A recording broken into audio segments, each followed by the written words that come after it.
Good morning, dear friends on Facebook and YouTube. I think you will discover the sound to be much better after we sing the refuges. Nice of you to be with us this Sunday morning.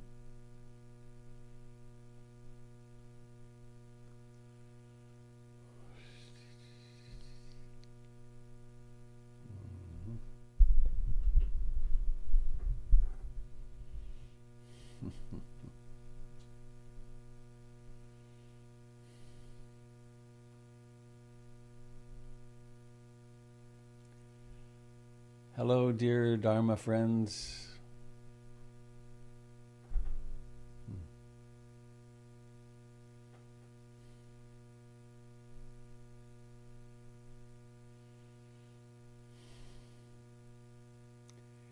Thank you for coming together to make our community exist again, or still.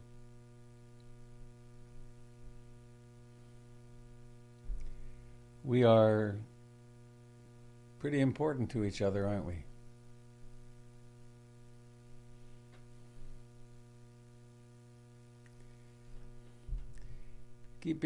This is an ancient Buddhist term, keeping our heads on straight isn't always so darn easy. But we do have this marvelous path, the Eightfold Path of the Buddha. And in case anyone's here for the first time, this is a broadcast of the Portland Insight Meditation Community. I'm in beautiful sunny Portland, Oregon right now, and it's very much autumn. PIMC is a community arising out of Theravada Buddhism with its roots in Burma, particularly Burma with Ledi Sayadaw at the turn of the last century, and then U Ba Khin and Ruth Denison, and now I'm Robert Beatty. And we're doing our best to stay true to the teachings of the Buddha as best we understand it, and to become more loving and kind and effective in the world, and to be of service to each other and all beings. If you are new and would like to check out the PIMC, you can look at portlandinsight.org, and where you will find a lot of information. In fact, an overwhelming amount of information, including descriptions of our teachers and our various programs. We have something online almost every night of the week, and Friday mornings and Tuesday mornings. So, I'm glad you're here.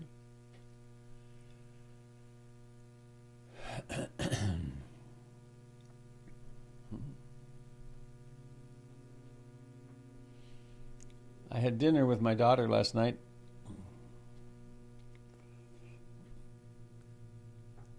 She's living in a new part of town, and she lived in Thailand for a year. And so she's quite knowledgeable about Thai food. And so we were trying the fourth Thai restaurant within a few miles.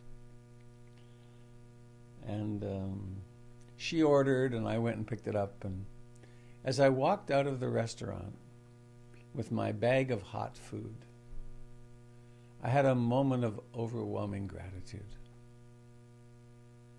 What privilege. I went there in my own little car. I could walk. We had the money. She paid. That's cool when once kids grow up and they buy lunch. And we decided, what kind of food shall we have? There's no food shortage in our lives. And so on and so on. The privilege and the number of conditions that had to come together for that delicious lunch were vast. And so I encourage us this morning to begin with a few moments of gratitude, as the Buddha often recommended. Many of us are likely grateful for the impending change in the leadership of the country, and the fact that democracy seems to have held together.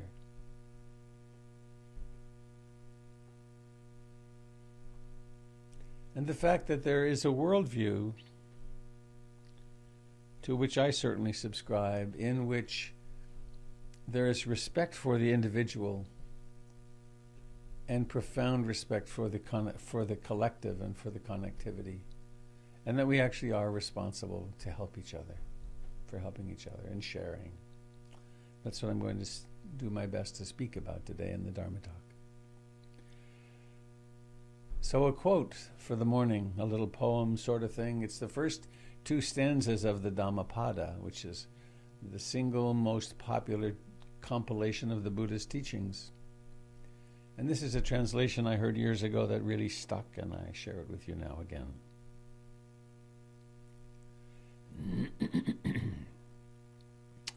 Mind is the forerunner of all states.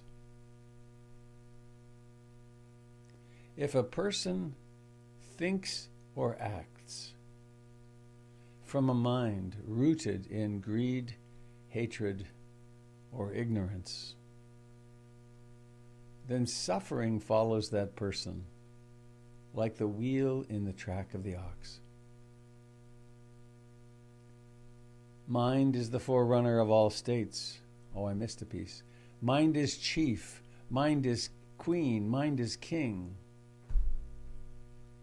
If a person thinks or acts from a mind rooted in love, compassion, and wisdom, then happiness follows that person like the moon in the track of the stars. Mind is the forerunner of all states. Mind is chief, mind is king, queen. If a person thinks or acts from a mind rooted in greed, hatred, and ignorance, then suffering follows that person like the wheel in the track of the ox. Mind is the forerunner of all states. Mind is chief. Mind is king, queen. If a person thinks or acts from a mind rooted in love, compassion, generosity, wisdom, then happiness follows that person like the moon in the track of the stars.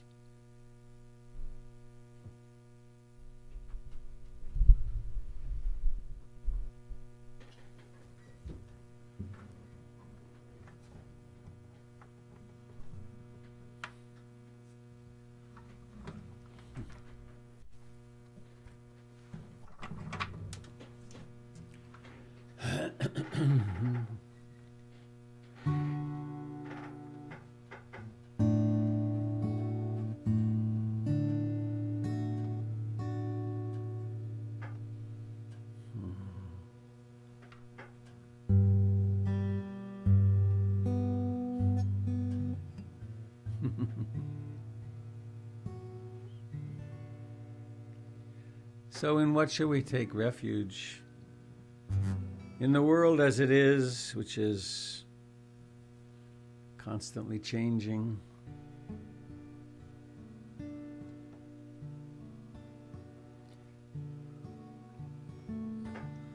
I take refuge in the Buddha, the one who shows me the way in this life. Namo Buddhaya, Namo Buddhaya, Namo Buddhaya.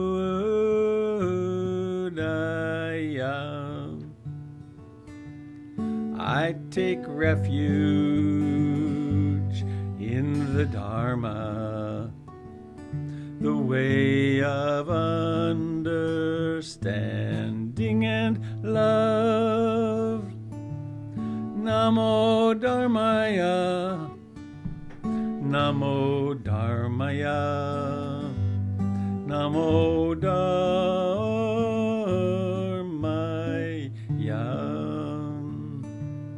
I take refuge in the Sangha, the community of mindful harmony. Namo Sangaya, Namo Sangaya, Namo Sangaya.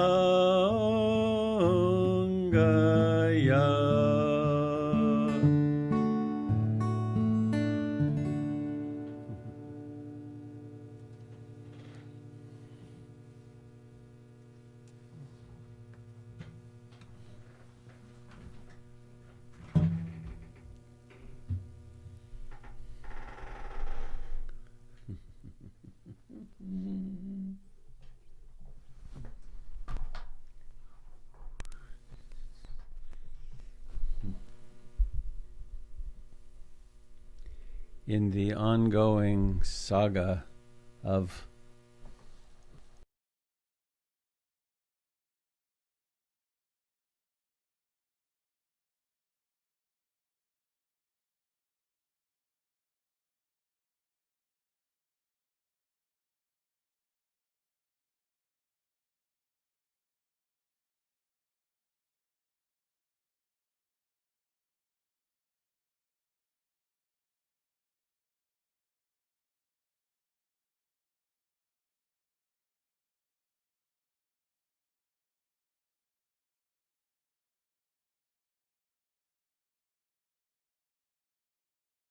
signal. All right. I thought I had the perfect solution.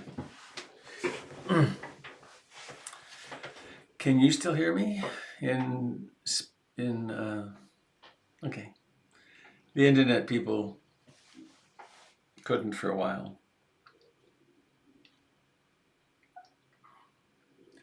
So this mind being the forerunner of all states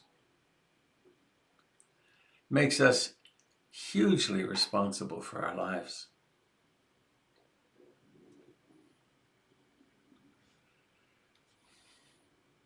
We have our history with our childhood and all the various conditionings.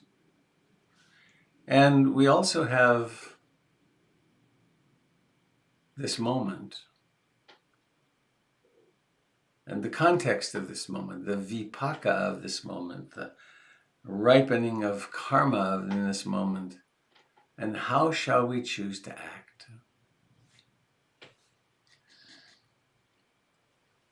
Let's choose to sit quietly for a while.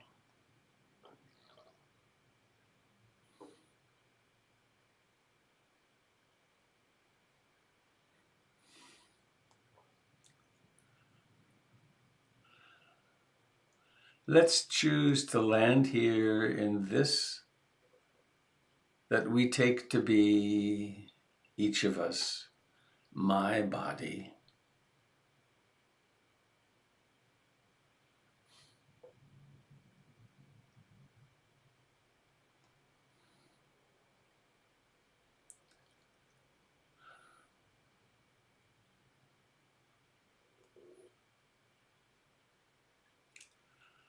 And let's notice that it breathes.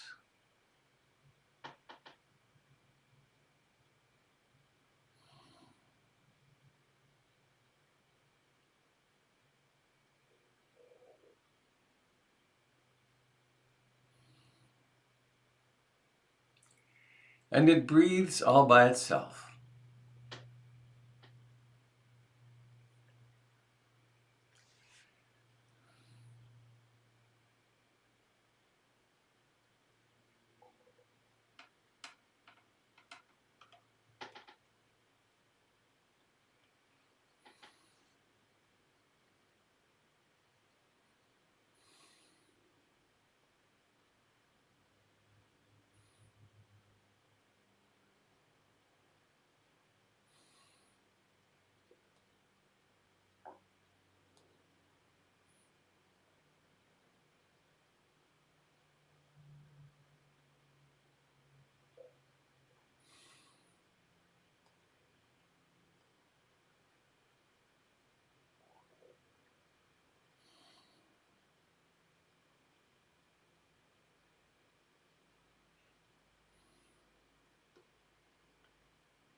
And this sensation of breathing exists within a context.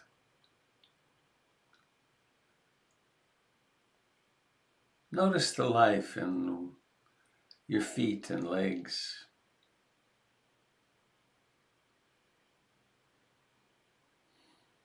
Notice where the legs press against the cushion, the chair, the floor.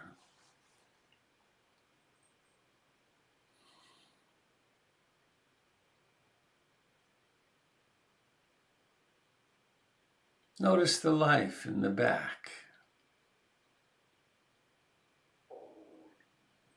all the way from the sacrum to the neck, across the shoulders.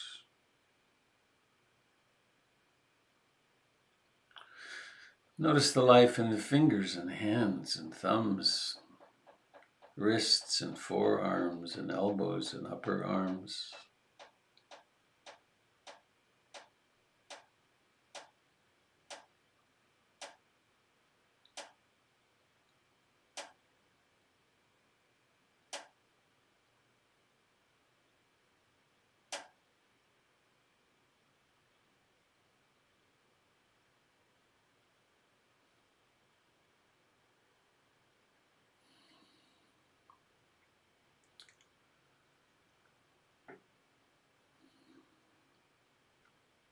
Alive in the shoulders and the neck, the jaw and the cheeks and the face, the forehead, the scalp, the eyes and the ears.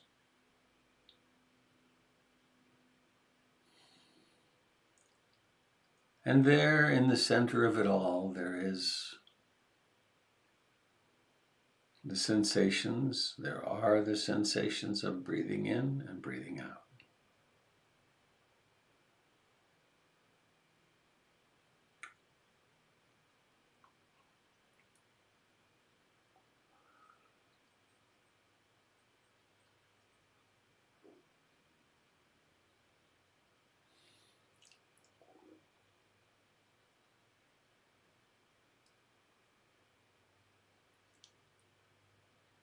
And there is a great truth. The great truths are manifest in the breathing.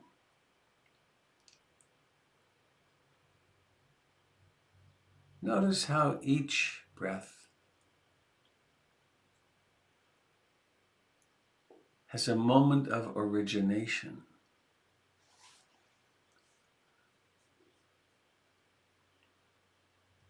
There's a longing or a craving to breathe in, and then it starts.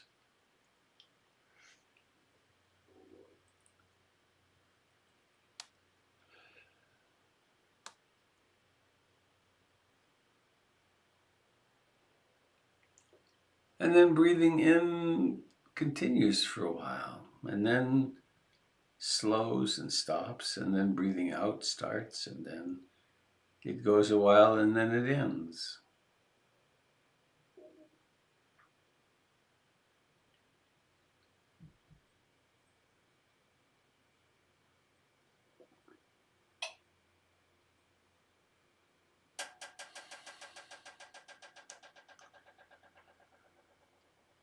And the same is true with the sound of this voice.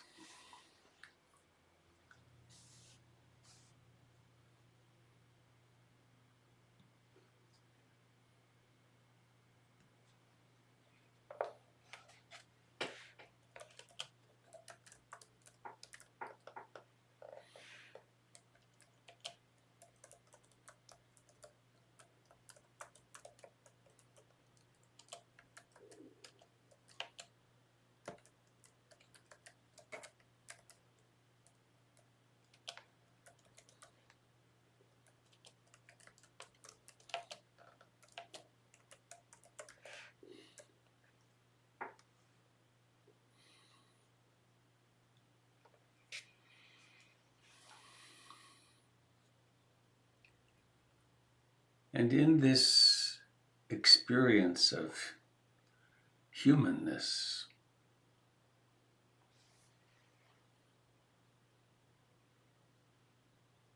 there often are thoughts.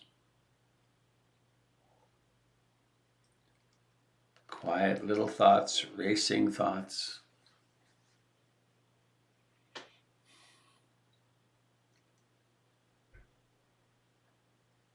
Thoughts generally as part of the song of the self. I, me, mine, mine.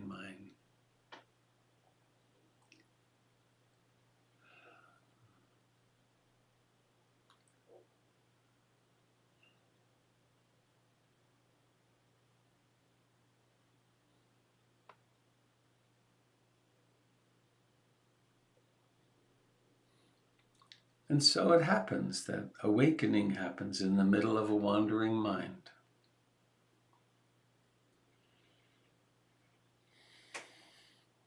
One didn't see the wandering mind start, but suddenly you're awake, and maybe it's 10 thoughts down the thought turnpike.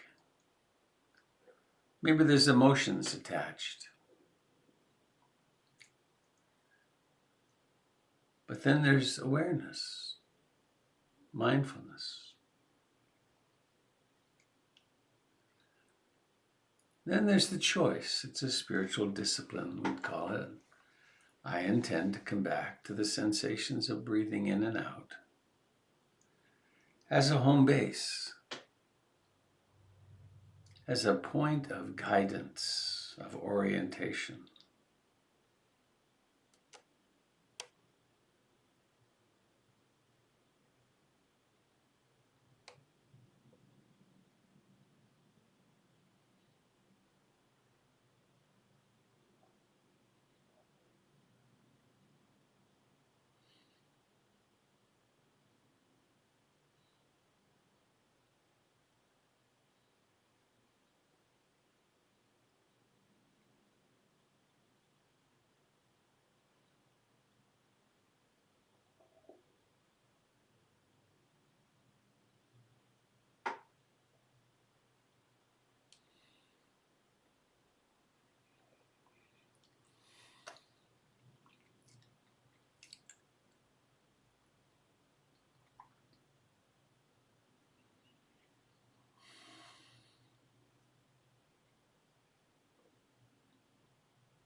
We practice bare attention,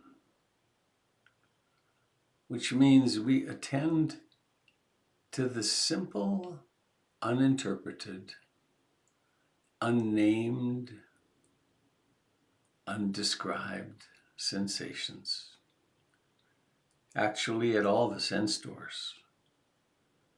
And it's very clear in the breathing.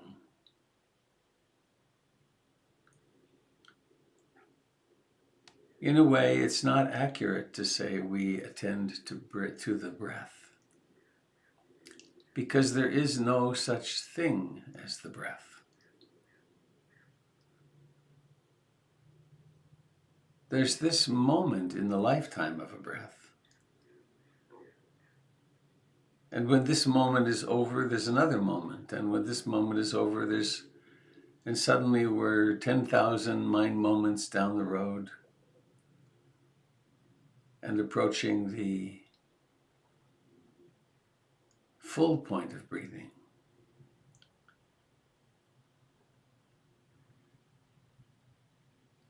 And by the time the breath ends, the middle of the breath is truly ancient history.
allowing each moment to blossom fully in consciousness.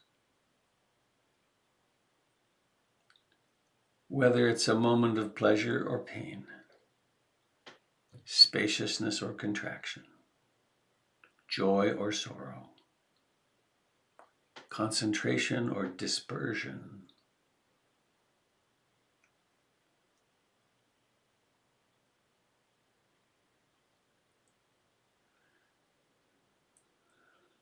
Be here.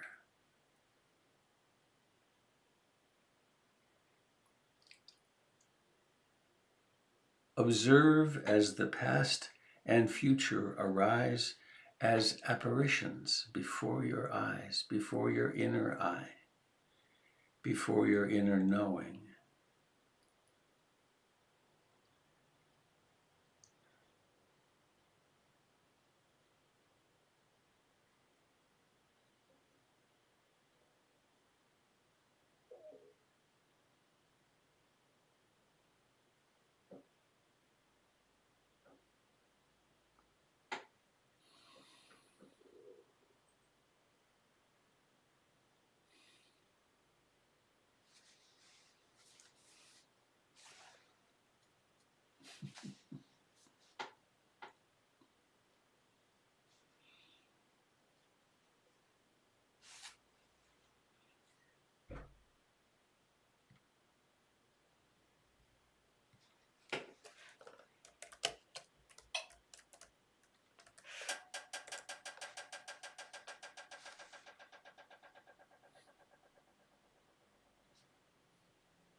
How we approach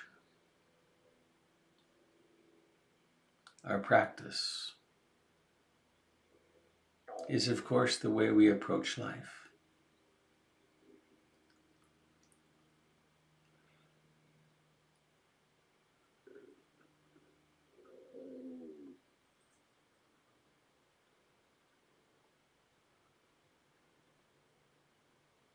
We can be kind of driven, compulsive, wanting to make some particular experience occur. We can hold tight, hoping to avoid certain experiences.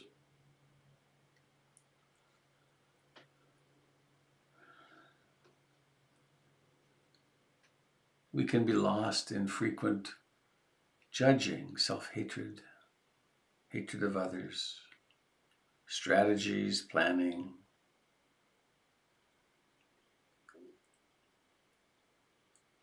And we can simply rest back into the present moment.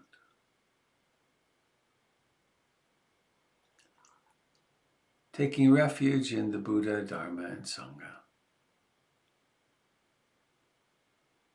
Refuge in being awake, this mysterious capacity of awakeness.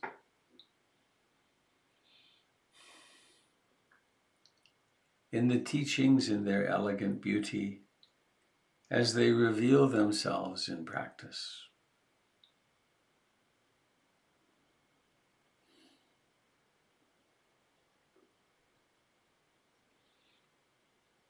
In the community of friends on the path together.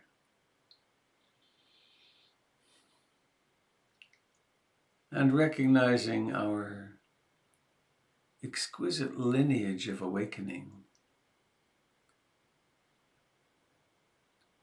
This one we share, which is this line through Uba Khin and Ruth Denison. You have other lineages of awakening that you've drunk from, that have helped you. Rest in them.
Mindfulness may well notice how there is a falling into little trances, little stories,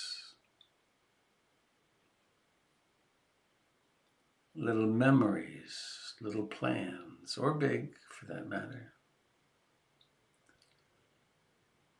And it's a little like a pendulum. It'll swing into some strange, dreamlike reality. And then there comes awakening. Oh, right, thinking.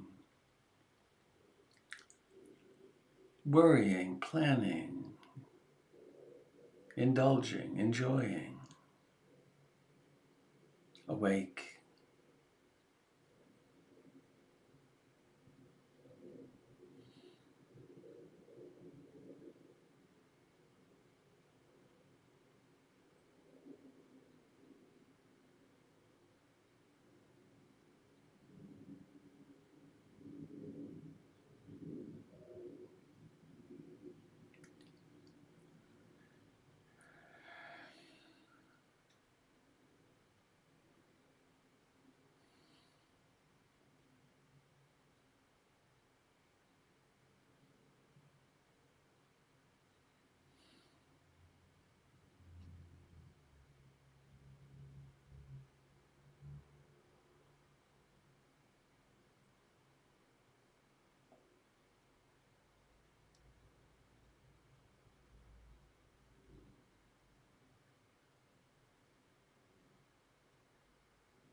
mind is the forerunner of all states.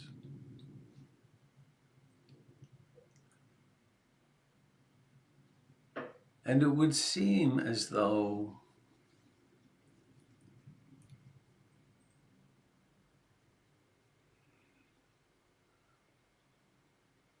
this that we take to be I has some influence over what states we nourish.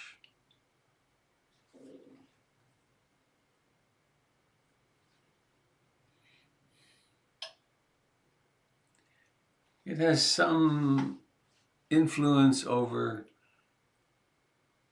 what worldview we cleave to, we believe in.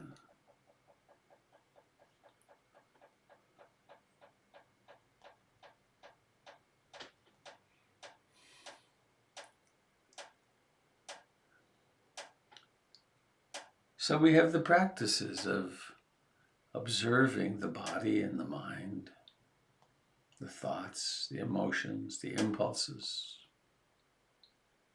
the liking and disliking.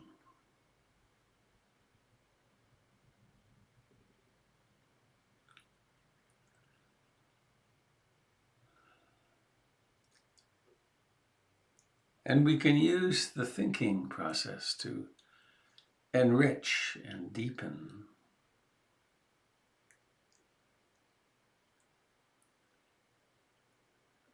And I invite us now to add to our practice some reflection on the lineage of practice, your lineage of practice. You've obviously had fine guidance at many turning points in your life.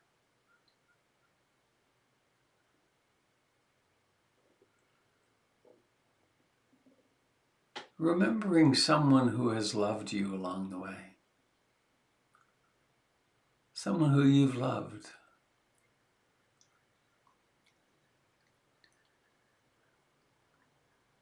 And I'm not speaking particularly of a passionate kind of relationship love. I'm thinking of a love where your true best interests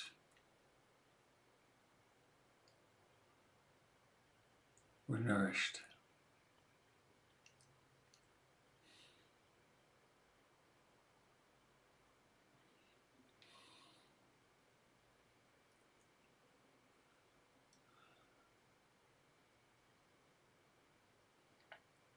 Reflecting on gratitude for this blessing.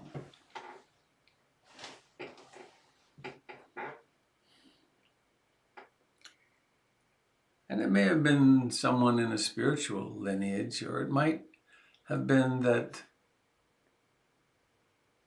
fifth grade teacher who took interest in you.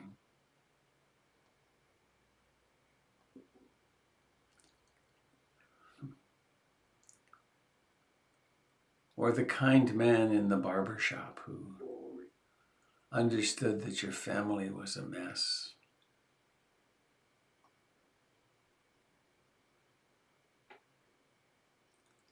You know who I'm talking about. Feel the connection, feel the gratitude.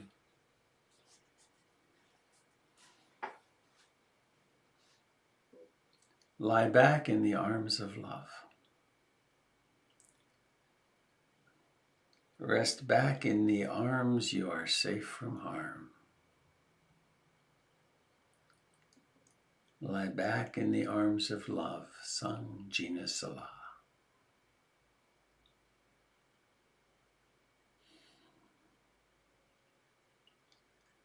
Coming home deeply into your breathing and the livingness of your body.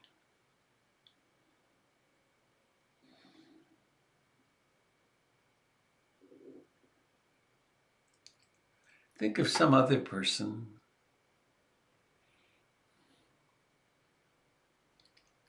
In my instance, I'm thinking of Lady Sayadaw and Uba Kin and Ruth Denison.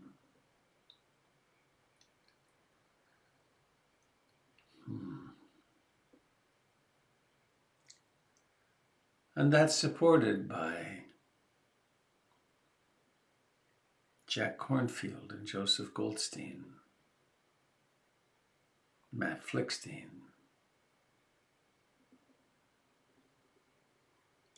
Munindraji,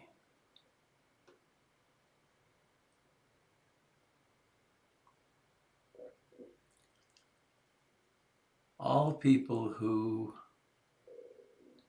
had ordinary human minds and no doubt had lives with many challenges.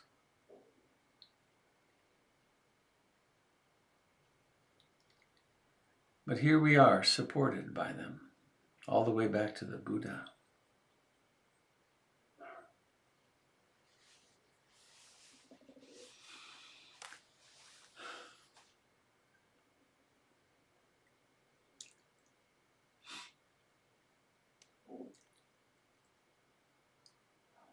And as we're cultivating gratitude and love, let's remember those complicated people who played in this lifetime the role of mother and father. Ordinary, injured human beings.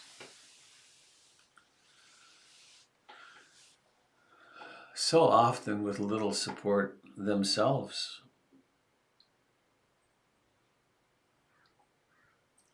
So often abused or alcoholic themselves.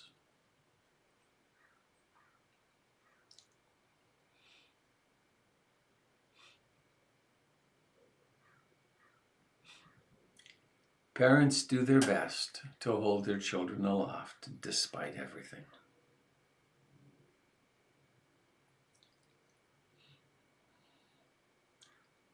And so we soften and open our hearts.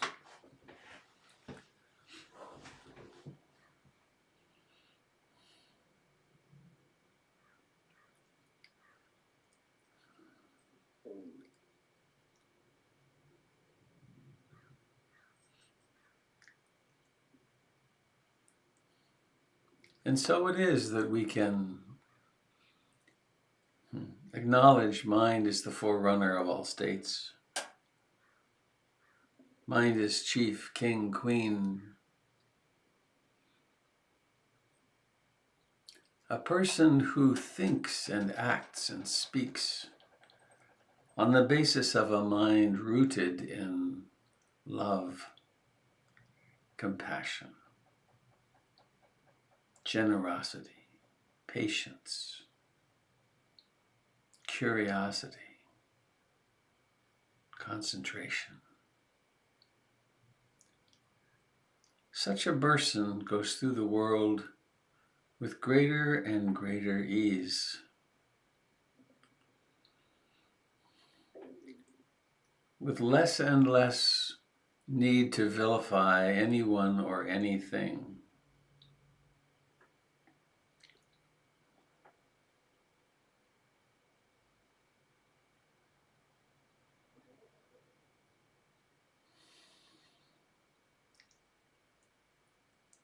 And so there is in-breathing and out-breathing.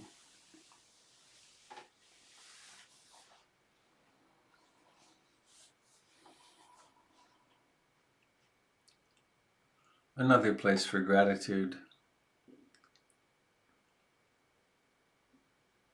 How extraordinary that the trees, the plankton, the other green beings produce exactly what we need to breathe in and out. Our beautiful little planet has an atmosphere that supports us.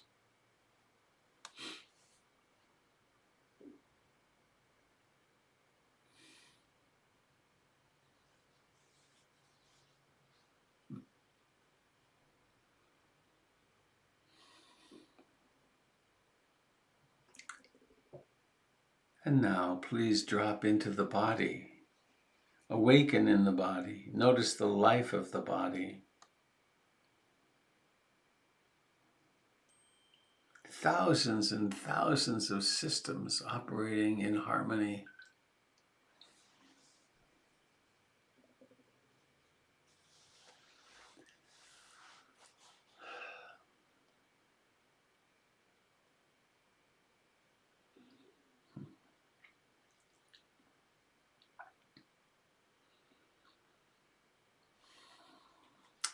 And please now let us notice the life in the face, in the hands,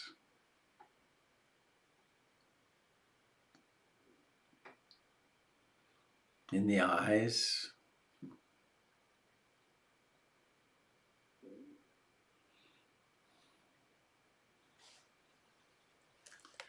And letting the eyes roll around in their beautiful little homes.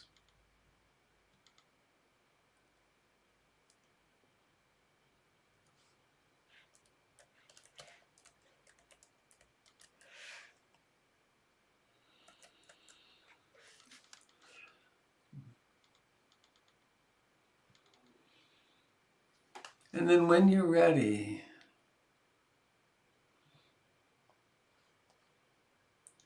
holding some thought of blessing, some thought of gratitude and beauty, make the effort to allow the eyes to open. Notice that it takes a certain intention and then tension.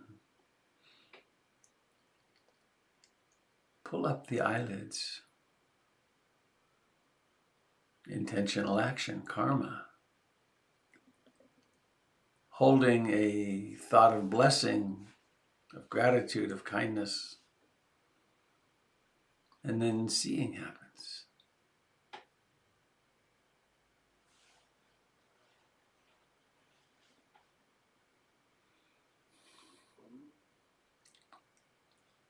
And then we can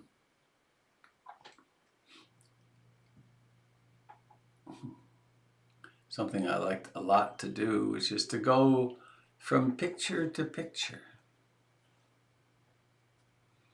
Think a kind thought of and for this person.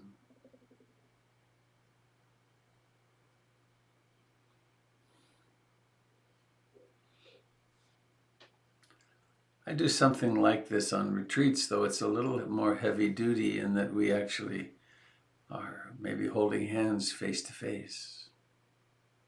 But there's still the possibility here.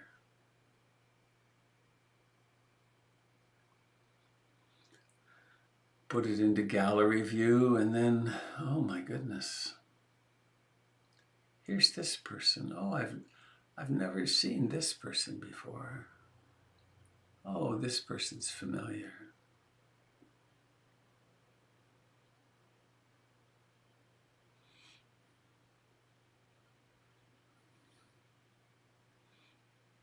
And it's no doubt someone is looking at your picture and really wishing you well. That's kind of a trip, isn't it?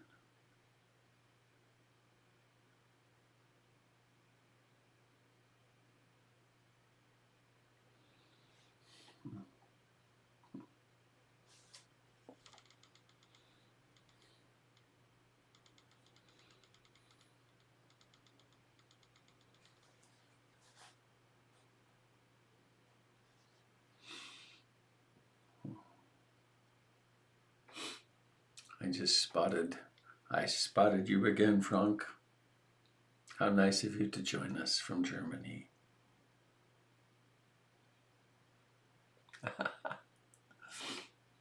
Oh, a toast. Yeah. Big times here.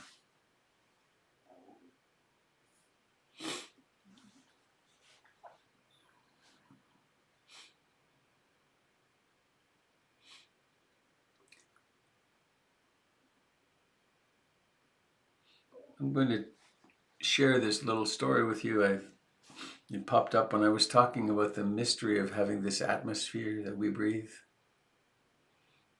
seen from the space station, it's a little thin layer. It's a few miles deep. It's fragile.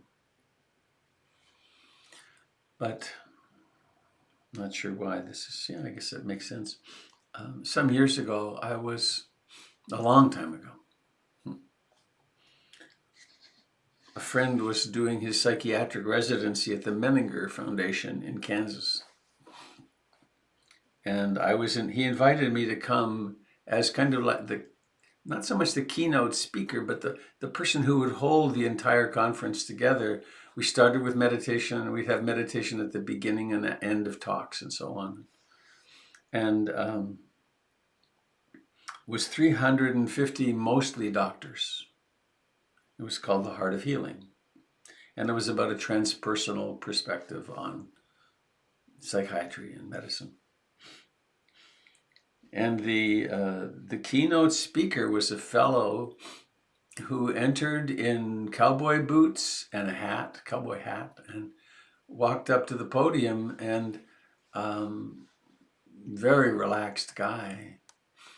And he started out his speech by saying that a great hoax had been perpetrated on the American people and the people of the world, because they were telling us that men had walked on the moon, and it never happened.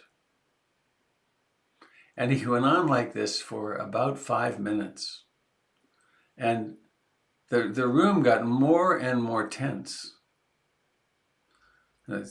How did they get this crazy non-science guy to be in this position? And then when the tension reached a kind of fevered pitch, he said, well, of course, spacesuits walked on the moon.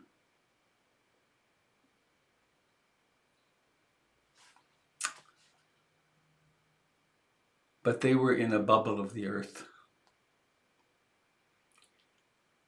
If they didn't take the earth with them, they would never have survived. Of course. And then he showed that picture of the earth from space, with the moon in the foreground, which blew everyone's mind when we first saw that, right? And then he went on to talk about the fragile interrelationships of life.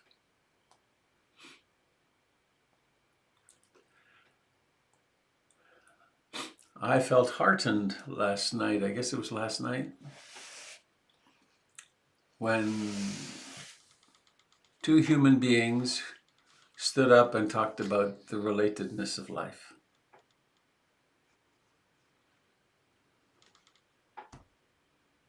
There are different, we live in worldviews, and in one worldview, it's all about me and us and my side, and there are good and bad people. And in the other worldview, it's us. It's we. And we will work to make it as best we can for all of us.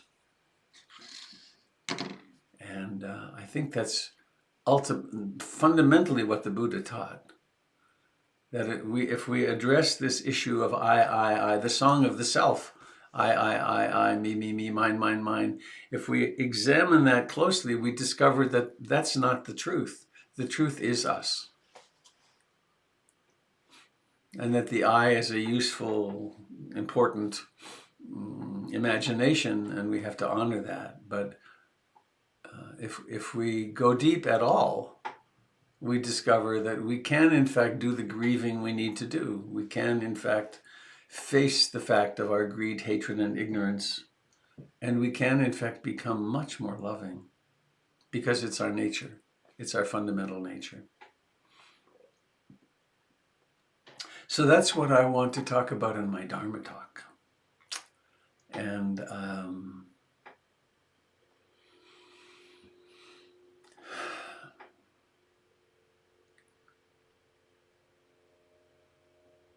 Candle, is tonight your night teaching? Or is it next week?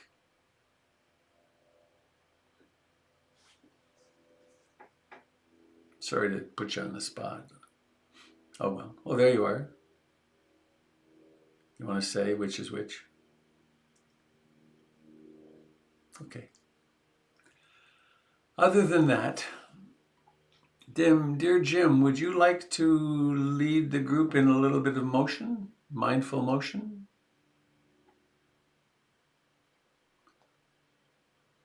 Oh, I've lost my sound. Hang on. Maybe Kendall was speaking and I wasn't hearing. This darn thing runs out of power. Please wait a moment. Life is so technical. Oh, let me pull this. Hello, Kendall. Did you speak? I did speak. Can you hear me? I can now, yeah.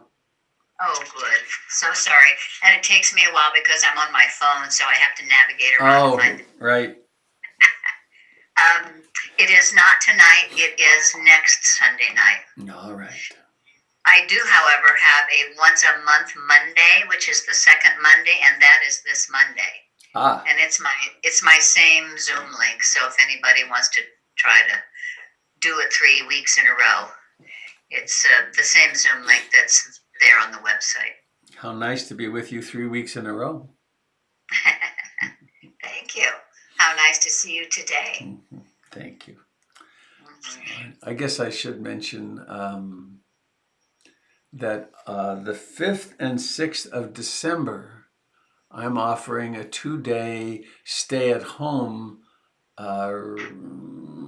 retreat, inviting you to get your meals all ready ahead of time and turn off the phone and dive in deep for 2 days. And the information for that is, I don't know where. Oh, it's on, well, I'm not even sure of that. But I'll get it on the website soon.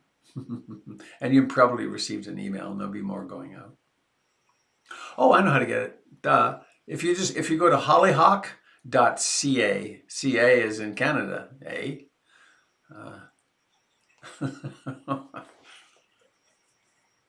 There's a few Canadians on here. I'm going to tell you my Canadian joke. I have two. One is unfit for this spot, but the other is okay. It's how John A. MacDonald and the guys created the name for Canada?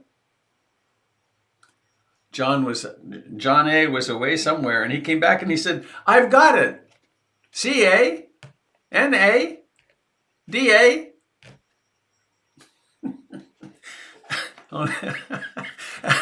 The Canadians find it funny. The Americans don't get it. It's Canadian language. What are we having for dinner, eh? All right, I'll stop.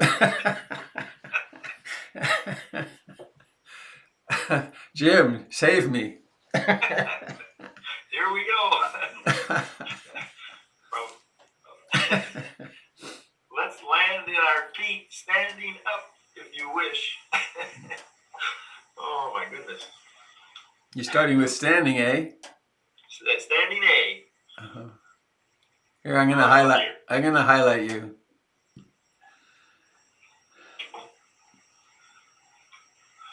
Okay. Turn on another light and maybe turn my camera a little bit. All right. So, why are we standing? Why are we moving? What does mindfulness of the body moving have to do with what we're doing here?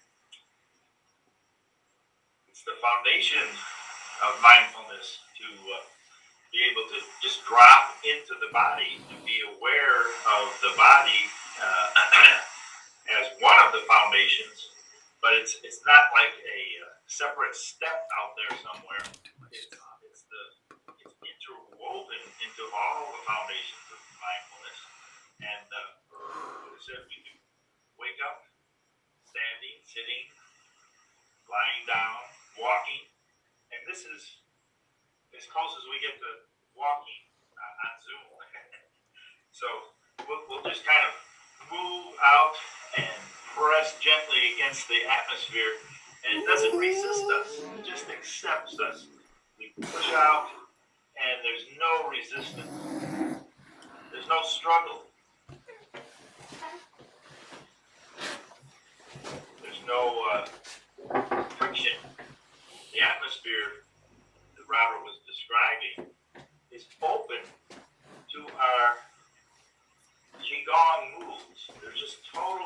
up and we press forward and open. And if we want to, we can take this feeling in the hands and the arms, the weight in the back, moving forward, reaches an ending, and then we begin to recede and move back, and there's an ending.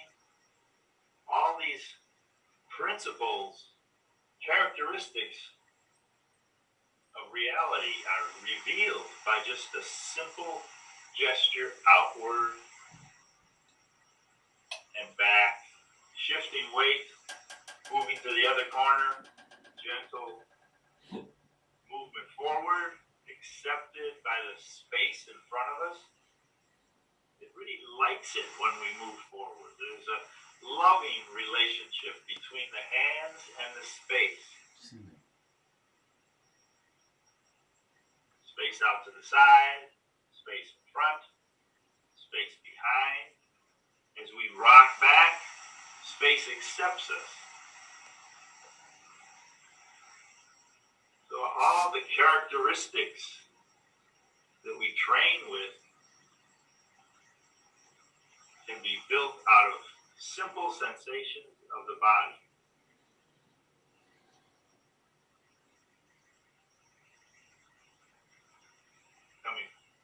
Coming back to the center.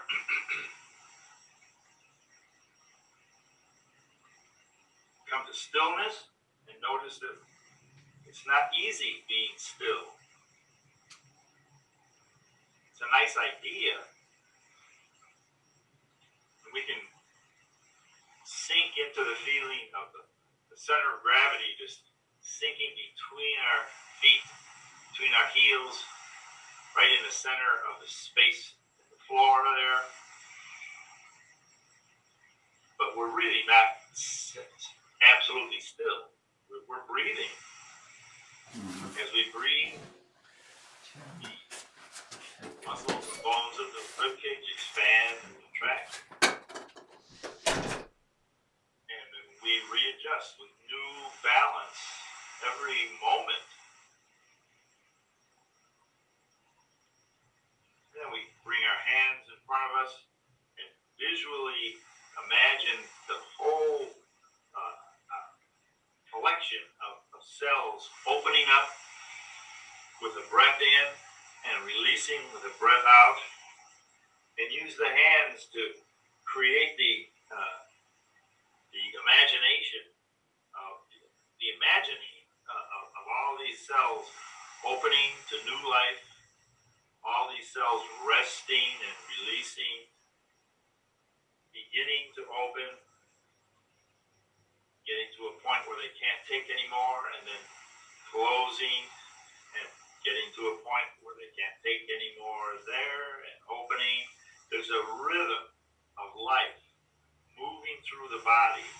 And we can see it with our eyes. We can feel it in our shoulders, in our elbows, in our wrists, in our fingers.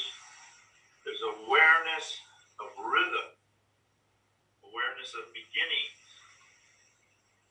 and endings, and no resistance.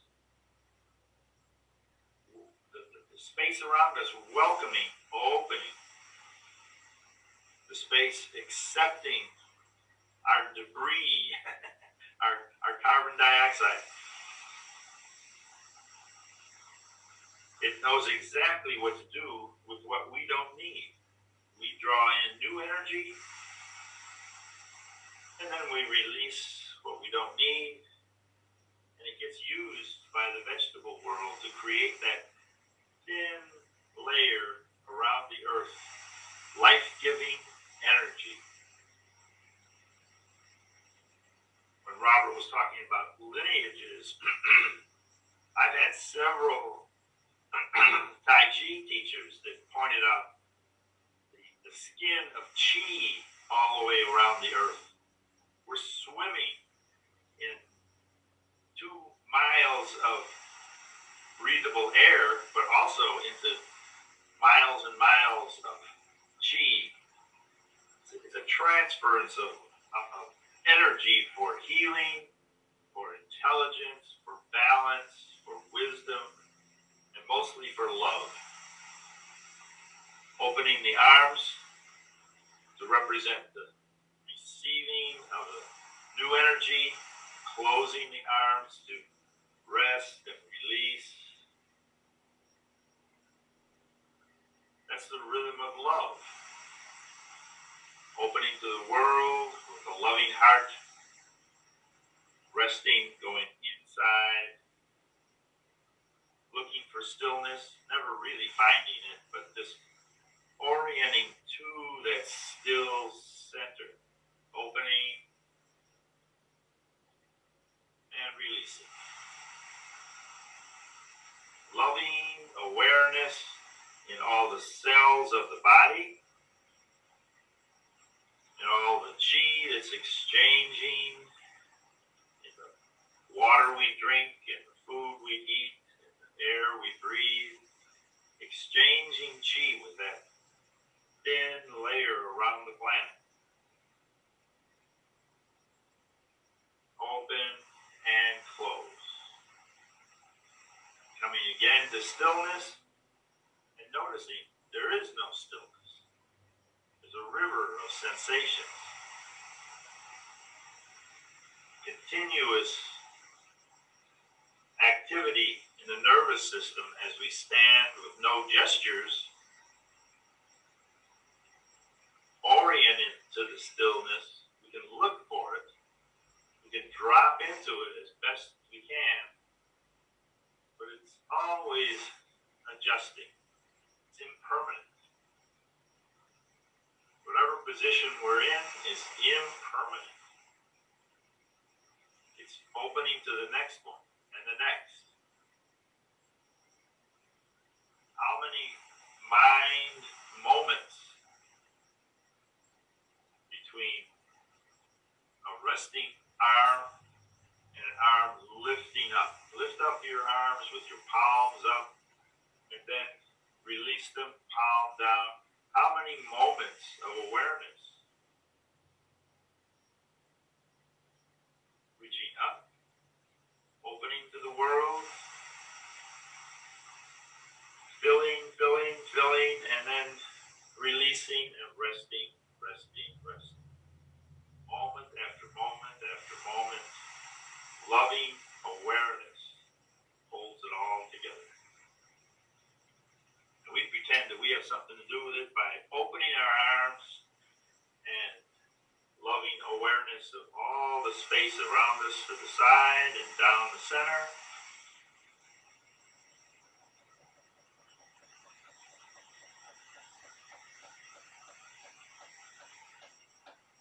Inviting all the cells to exchange energy in their own intelligent way, holding it all together, sinking, resting down into stillness. Grateful for another chance to practice together. We bring our hands together. Gratitude, gratitude, gratitude. Gratitude for what's happening in this body standing, in this group of Sangha members, and then across the country.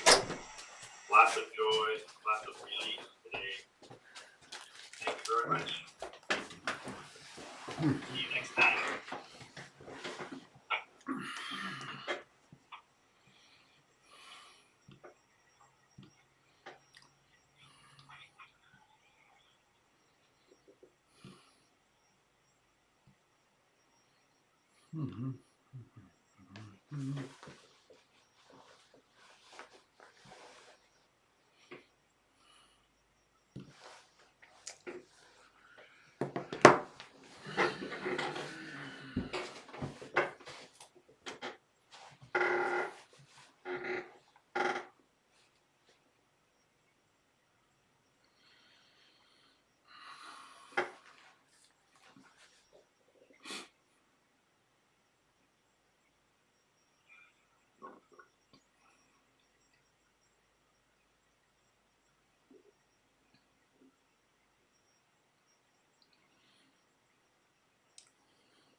There's a poem that's been part of my life for decades. In fact, Jim Dalton did a roast of me on my 50th birthday 23 years ago. You always say that's a roast. That was a tribute, Robert. You weren't paying attention. All right. I was very touched. I mean, I remember it all these years later. But it was so much a part of my life that everyone knew. And I thank you for your lovely tribute, Jim. You've been a tribute to my life and your very being for all these years. Imagine being friends this long and growing this much together. Long, sweet journey. How many times did you help me move? It's at least 4. I wasn't counting. I was, in gratitude. So anyway, the poem goes like this. It's by Juan Ramon Jimenez, translated by Robert Bly.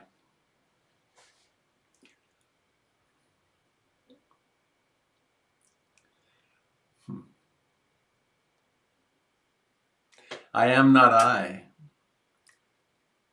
I am this one standing beside me whom I do not see, whom at times I do manage to visit, but who mostly I forget, who remains calm and silent when I speak, and who forgives gently when I hate, who walks where I am not, and will remain standing when I die. I am not I am this one standing beside me whom I do not see, whom at times I do manage to visit, but whom mostly I forget, who remains calm and silent when I speak, and who forgives gently when I hate, who walks where I am not, and who will remain standing when I die.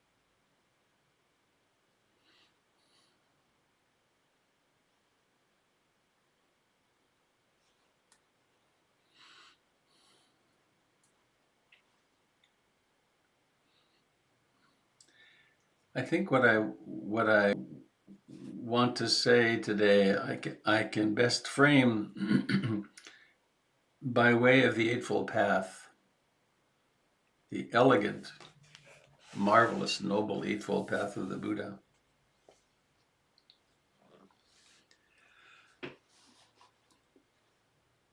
How and what we think,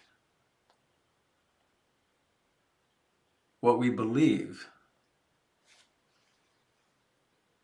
about the nature of reality and our place in it has astounding real world consequences.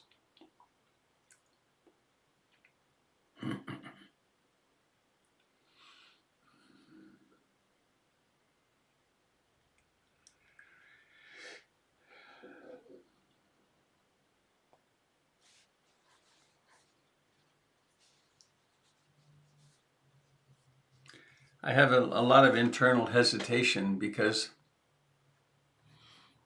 I would like PIMC and these teachings to be accessible to everyone. Yet I am very grateful for the fact that the election turned out the way that it did.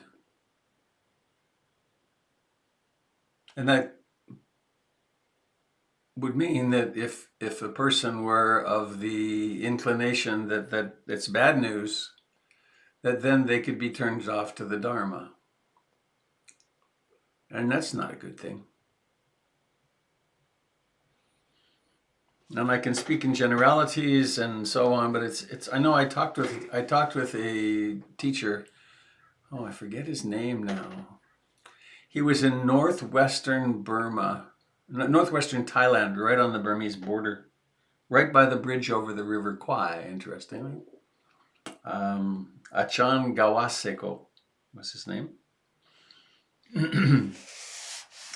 And he said basically, well, never take sides politically, and speak speak the truth, and people will make sense of what you're talking about. But anyway, I was very heartened by this speech that Joe Biden gave. There wasn't gloating. And if there's gloating, it's completely off base. There's instead a view of that we have to take care of each other. That the President of the United States in particular has to become the president, has to at least believe that she or he is the president of everyone. Because then she or he, they are looking out for everyone. And only by looking out for everyone can we possibly have peace.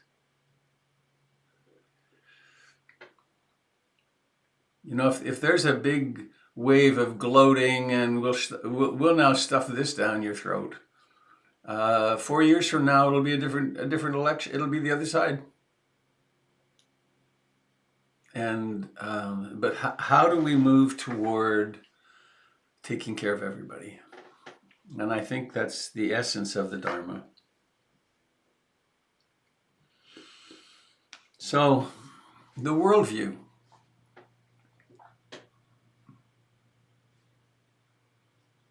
I think it was Frank, who told us a couple of 3 years ago that America isn't out of the Paris Accord until the day after inauguration this election. So we haven't left the Paris Accords. And they're possibly a little ray of hope in dealing with the warming planet. And we're going to step back into our place as colleagues in the world of nations.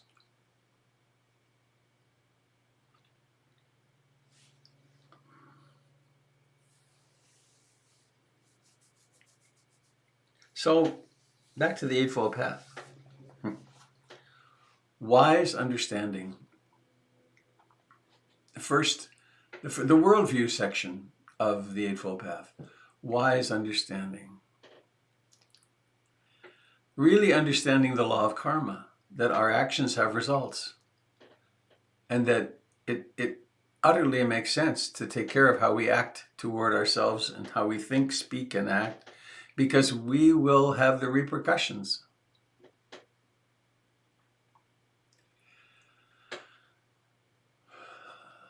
The truth of dukkha, just how much suffering there is in the world. And the solution to dukkha, one worldview would say the solution to my suffering is to get more power and control and resources so that I can be safe and my people can be safe and those people over there belong on the other side of a wall. Versus suffering is the word endemic. Suffering is part of our lives. And the answer to suffering is inside me. Hi, honey, be good. We'll be back, okay?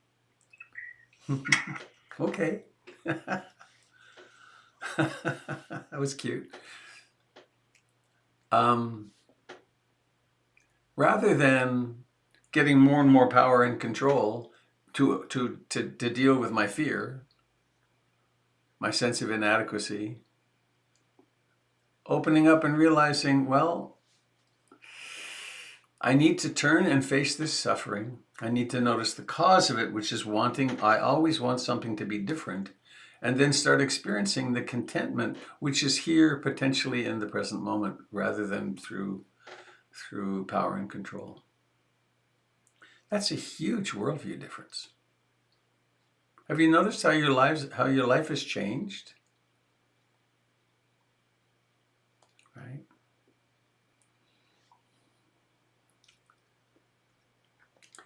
Another part of the first of wise understanding.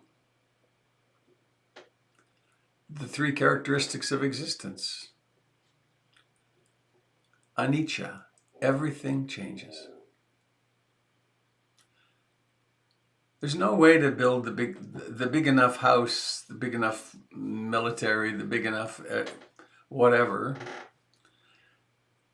to feel like we've landed somewhere and it's stable, because it doesn't exist in human life. It doesn't exist in the universe. It's always in flux. And that sense of dukkha, it's kind of it's utterly, what's the word? It's utterly counterintuitive that the path to happiness is realizing that there's always going to be plenty of pain to go around. And there will never be enough pleasure to satisfy, and there will always be enough discomfort to be, geez, I have to adjust my position. And that accepting that can is where happiness lies, rather than trying to get it to be. I want that stock market to continue to go up all the time. All the time. It doesn't matter what is happening environmentally, but because that will show me that I'm succeeding. It's funny, I think it seems to me there's something so important to say and I'm not quite getting to it. Maybe it'll happen still. The truth of anatta. Not soul, not self. The deeper we go in our meditation and the more we recognize the vaporousness of the self, the more we can, in fact, experience ourselves as connected in interbeing with every other person on the planet. And the less greedy we have to be.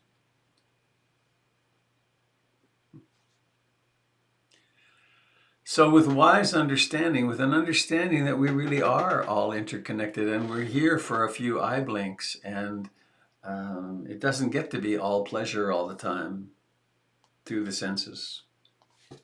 Then we move to the second aspect of the Eightfold Path, which is intention. And what is my intention? What do we want? I find it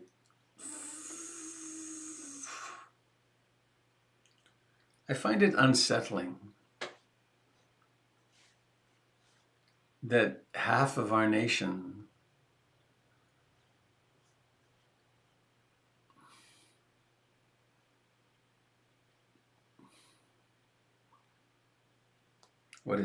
in fear, out of fear, supports closing borders and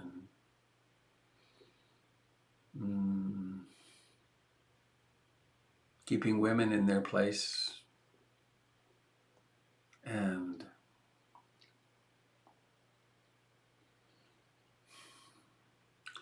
keeping people of different colors out, different religions out. That's very primitive, very, very common. It's in us, that. But in my naivete, I always think that we've come further than we have, I think. So, what is this aspiration from the Buddha that we're recommended? It's rather than strengthening greed, hatred, and ignorance, to have as my aspiration to become more generous,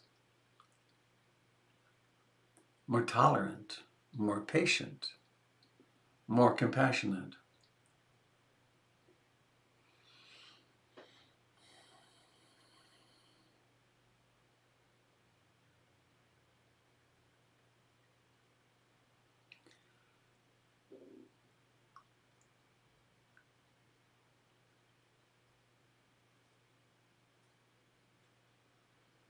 Hmm.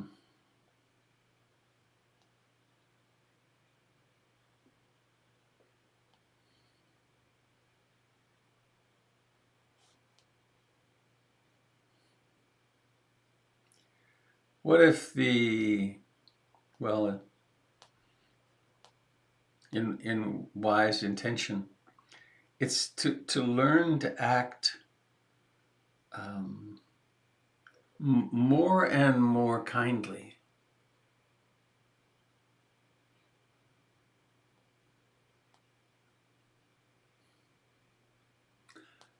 with less and less willingness to do harm, less and less willingness to be violent. And then that takes us into skillful speech.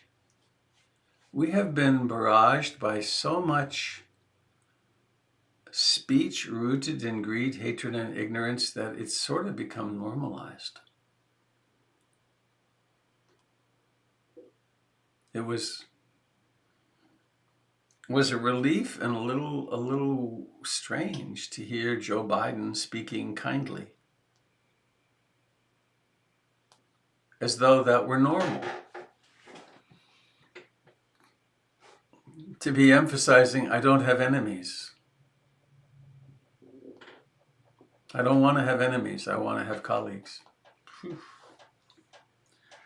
So again, the Buddhist teachings are so clear that in order to be happy, we need to learn to live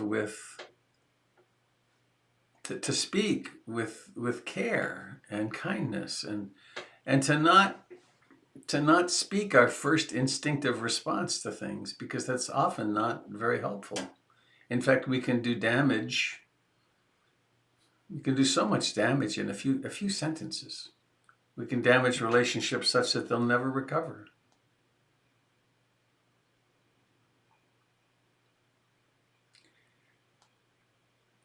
To speak truthfully. Imagine having a leader who's spoken tens of thousands of lies. It's very confusing. And imagine what it's like to be inside there. How confusing that is. I know the times in my life when I've gotten caught in insanity and done some lying, and then it gets complicated and you don't know. It's terribly confusing. Unsettling.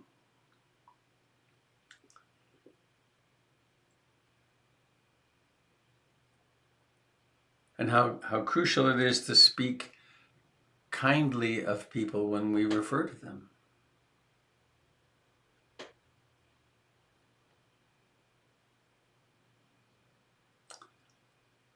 Skillful action. Sharing when we can.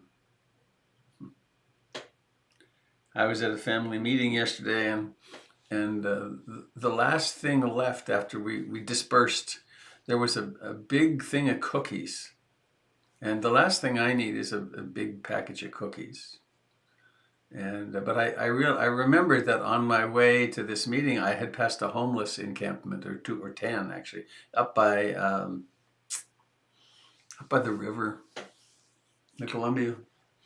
And as I drove through, I saw a fellow standing outside, and I pulled over and said, "You want some cookies?" And he was so delighted. It was such a great moment. That through our actions we can create connection with people. And practicing generosity, of course, is good for our hearts.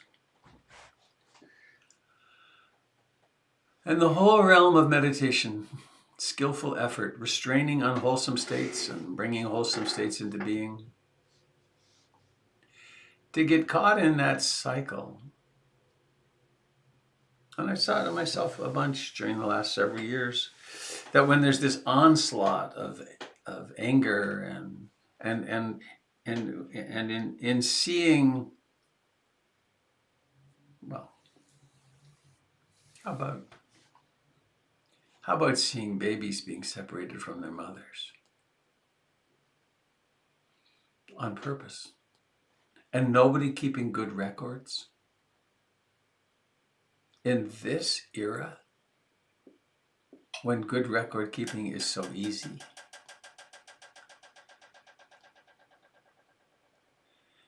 Creates reactivity. So then with the Dharma, we have the capacity to work with our reactivity and not become hateful, but to become compassionate. And I'm not saying not be motivated to act, but acting out of compassion and the need to do that arises when we see evil. And then mindfulness, and I'm rereading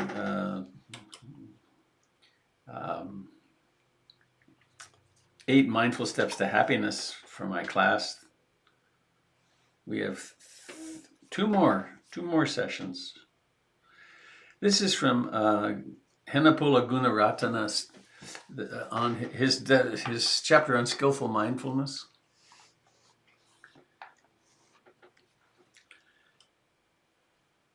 Mindfulness is paying attention from moment to moment to what is. Because we unknowingly perceive ourselves and the world around us through thought patterns that are limited, habitual, and conditioned by delusions, our perception and subsequent mental conceptualization of reality is scattered and confused. That's a bit too long of a sentence, but it really carries it, doesn't it? Mindfulness teaches us to suspend temporarily all concepts, images, value judgments, mental comments, opinions, and interpretations. A mindful mind is precise, penetrating, balanced, and uncluttered. It is like a mirror that reflects without distortion whatever stands before it. The Buddha often told his disciples to keep mindfulness in front. By in front, he meant in the present moment. This means more than just staying clear about what the mind is doing while we are sitting in meditation. It means clearly understanding every single physical and mental movement we make throughout every waking hour of every day. It means, in other words, being here now.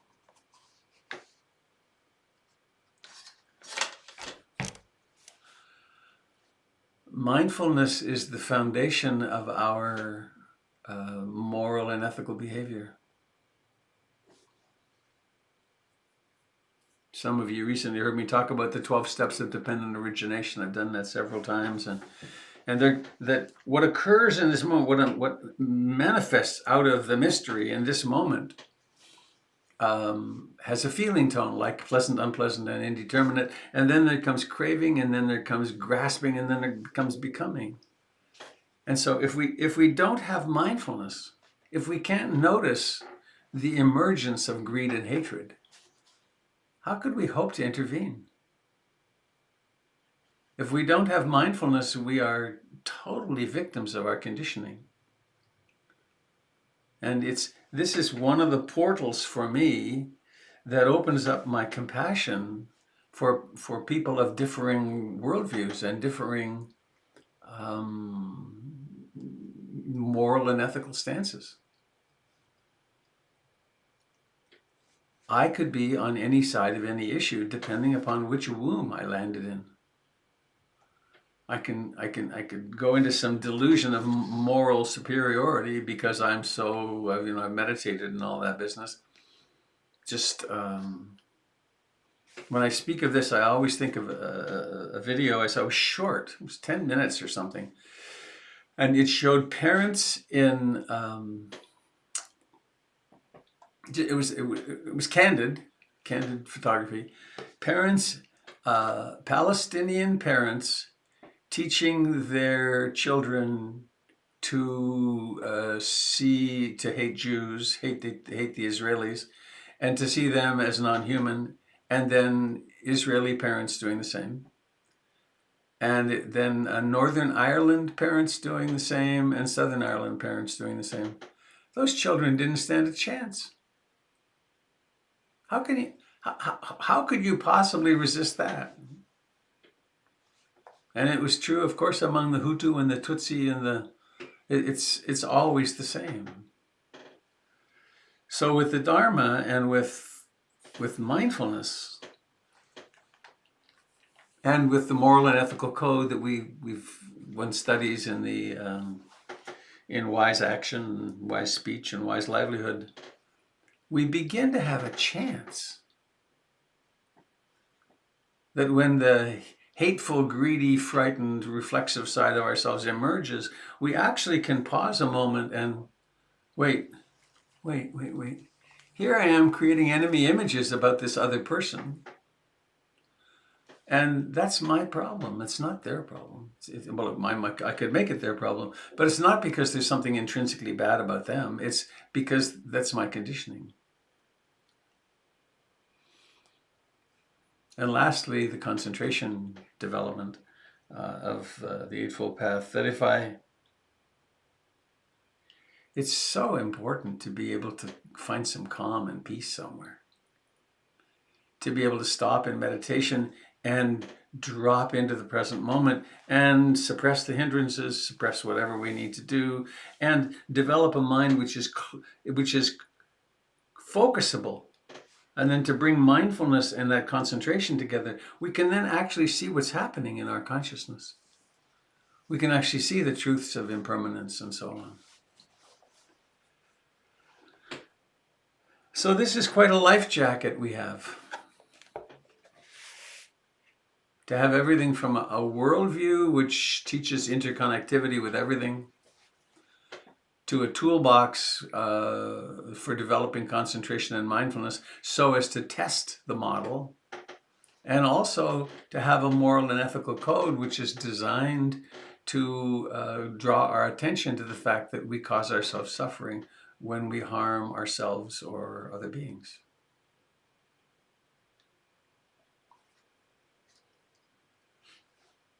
And I guess what I want to end with is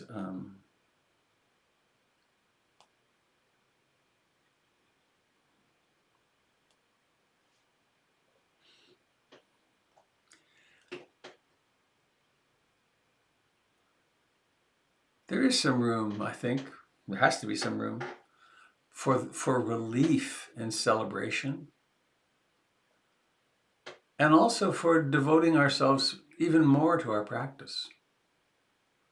There's so much for us to do in terms of purifying our own hearts and becoming more and more loving ourselves. And then figuring out if we have a role. How do we heal the world?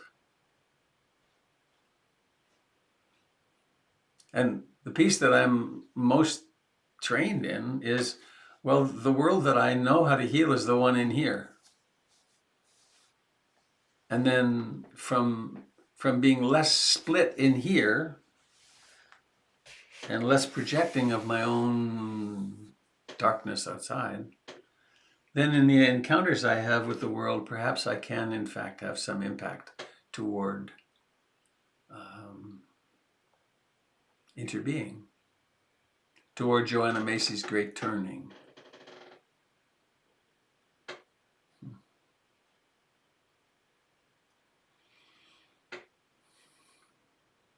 So I think that's what I want to say. It sort of touched on what I wanted to say. And I'm open to your input and comment, questions. Hi, Robert. It's Dave Mayer. Hello, Mr. Dave. Thank you for that grounding, put it that way. What I find myself falling over when you talk about, and Jim talked about the chi and our interconnectedness, and you know,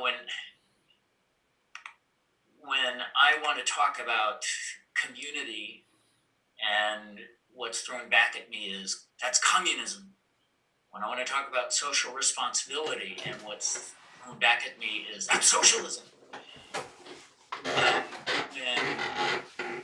there are concerted efforts, and I think it is a conscious choice by political consultants, strategists, you know, the Steve Bannon philosophy of flooding the zone with crap so that nobody has any common place to stand on. And the dismembering of the fabric that holds us together in some kind of collegial way that I think, going back to Newt Gingrich, there was this effort to just dismantle all of that. How, I can find responsibility within myself.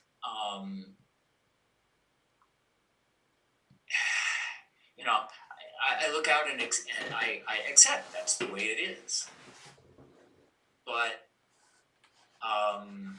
that doesn't, I don't have a common basis to relate to people who talk to me that way. There isn't a common language. It's hard to find that ability to commune with them, for lack of a better word. And I don't know how to.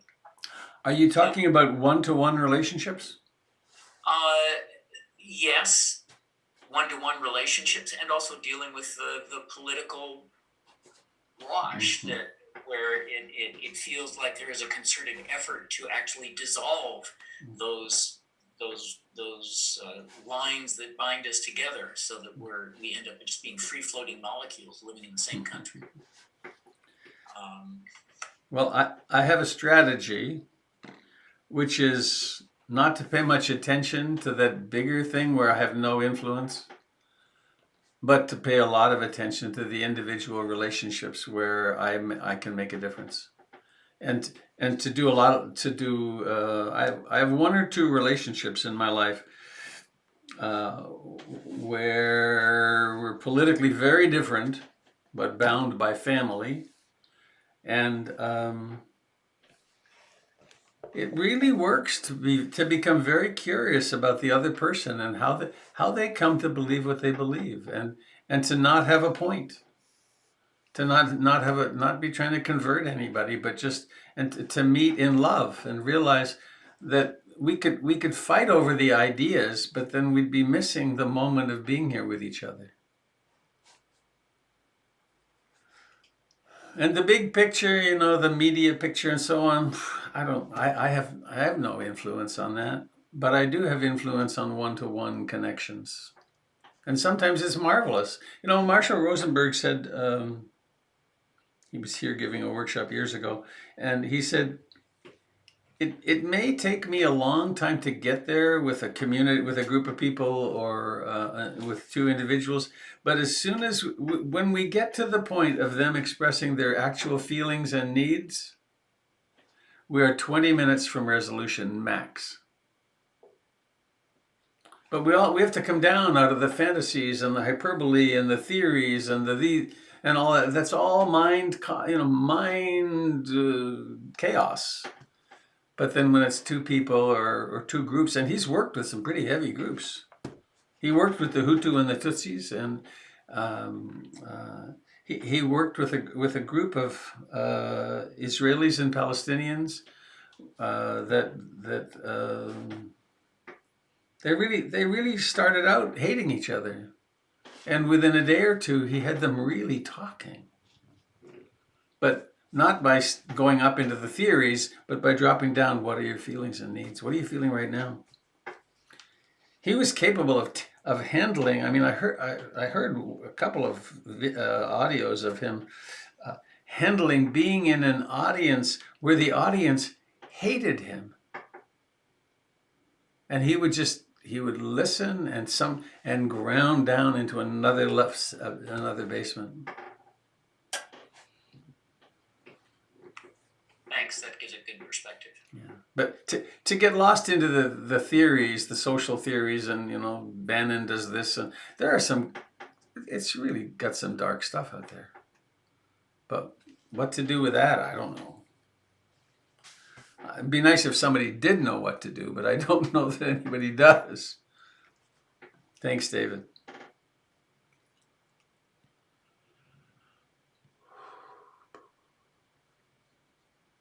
Hey, Robert, it's KB. Hello, KB. How are you? I'm a kind of mixed bag at the moment, but not so bad. Okay.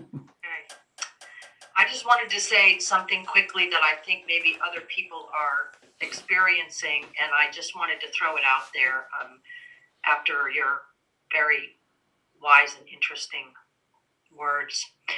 I came into PIMC in August of the first year that Trump was in office. That's when I met you, and that's when I started this process of meditating and learning.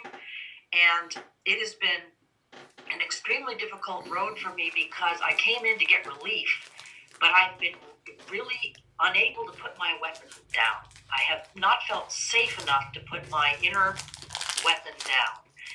And this change is permission for me to put my weapon down, because it'll be easier for me to approach the side that I don't understand when I know that they cannot hurt us, that they cannot cause as much damage.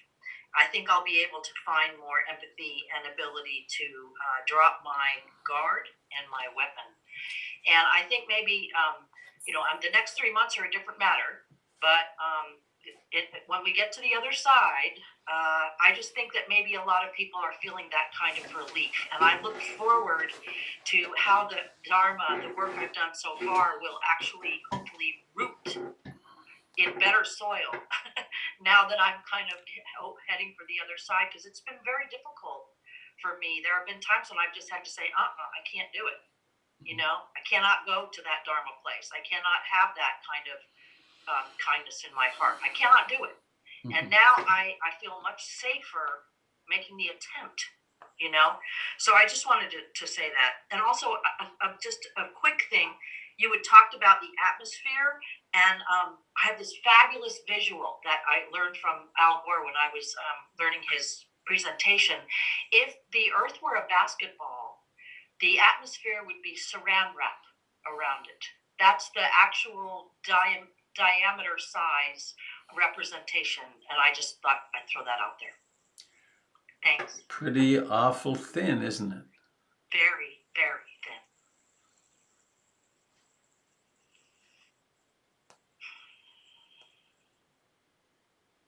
Thanks, KB.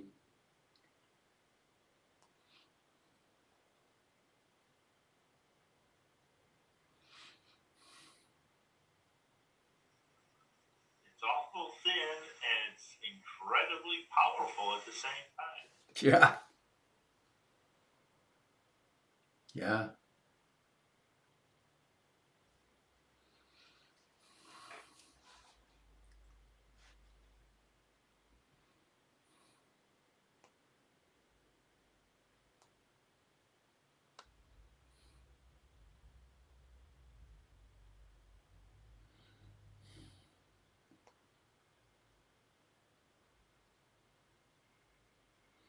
Hey, Robert, it's Nicolina. Colina, hello. I was really appreciating what you said about when you were searching for words about what was motivating people, and you said, "Is it fear?" And it just occurred to me that unacknowledged fear that it does not get acknowledged has so much power in the unacknowledgedness. Yeah. And the importance of acknowledgement of fear and all the other intense, difficult emotions is just so transformative. And I'm really grateful for the opportunity to get to acknowledge so many difficult emotions in such a safe holding community. Mm-hmm. Thank you. Hooray for community and mindfulness. Together they're quite something. Yes.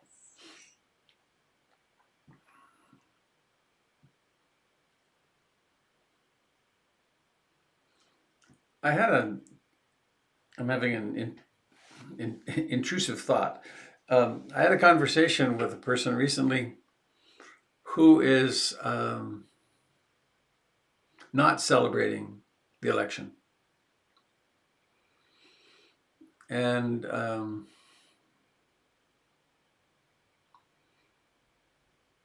she was expressing to me her fear of what's going to happen now that the radical left is in charge, and that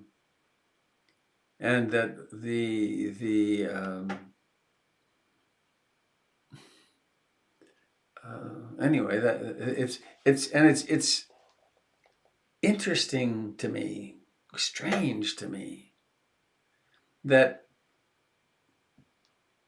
half of our country right now is feeling threatened by the change in government. And what's going on here?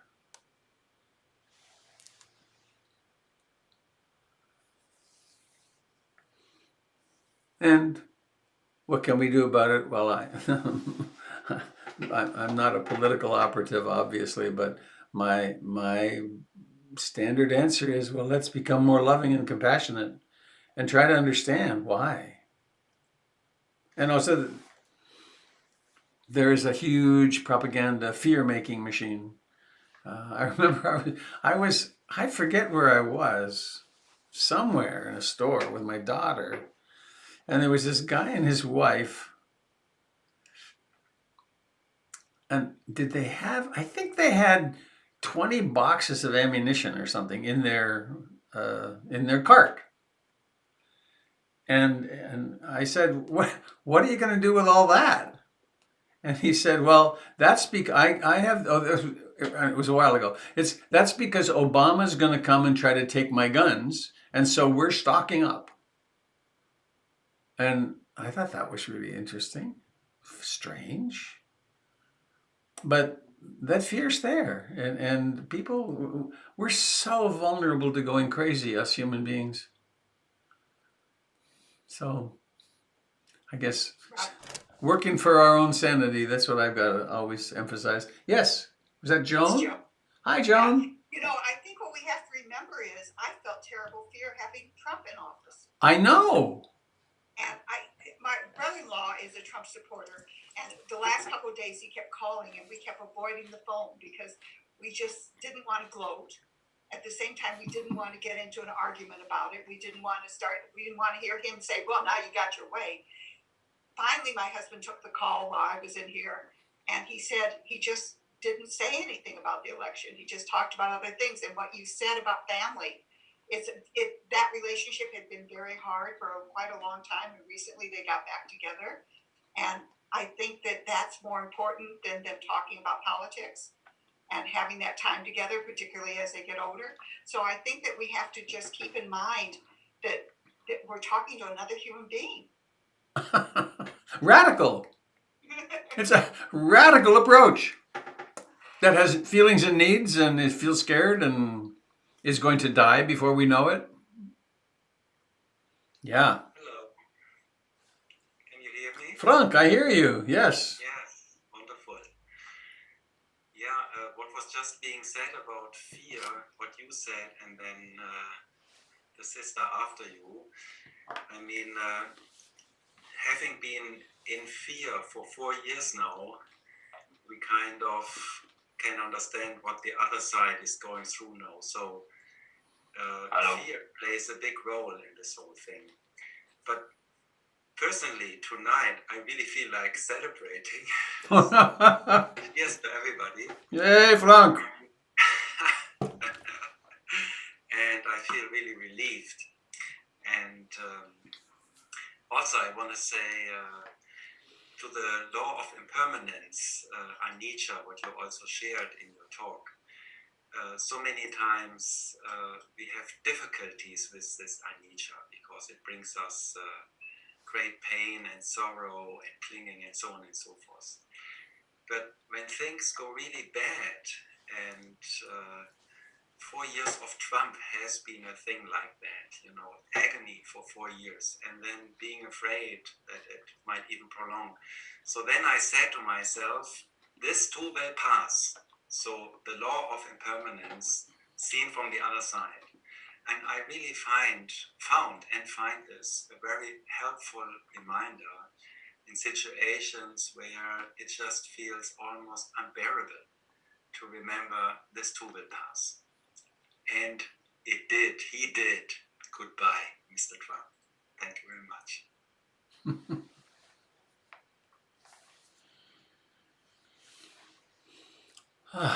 Thanks, Frank. That's a beautiful poster behind you, the Touch Life poster. Yes, I thought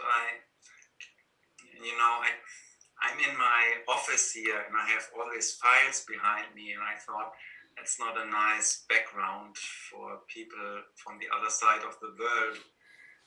And so I put up a little roll up to make it nicer. How many people have you trained, Frank, over the years? Close to 2,500 therapists now. All over Europe? Yeah. Yeah. That's quite an achievement. The Dharma has certainly flourished through you. Yes, thanks to Ruth. Yeah, thanks to Ruth. Thanks to Ruth. I'm wearing this bracelet tonight for celebration, and a Dharma sister from PIMC made those. Who was on here earlier, actually. I hope she's still here. Yeah. Yeah. So that's my celebration bracelet. Mm-hmm.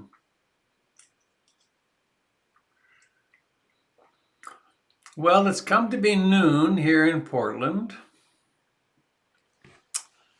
Anybody else have something you'd like to share before we go out? Yeah, this is Roseanne. I had something to share. Hello, Roseanne. I know I usually don't share. I usually am rather quiet.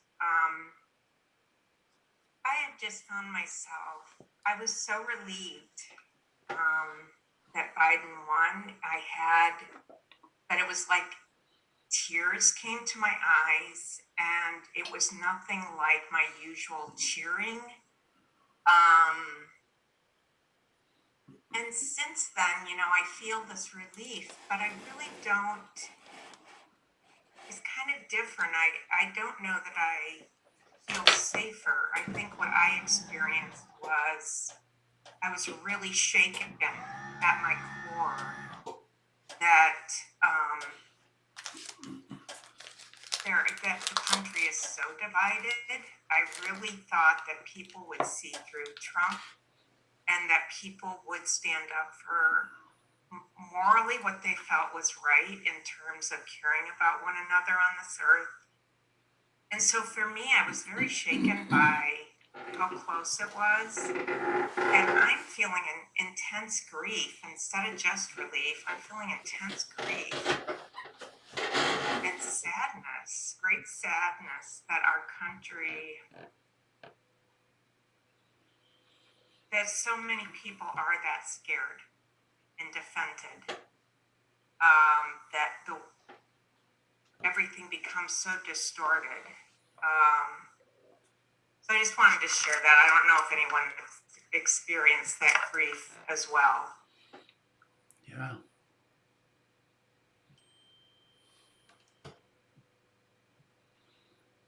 I am sure that I certainly have that. I was speaking of it in terms of my naivete. I live.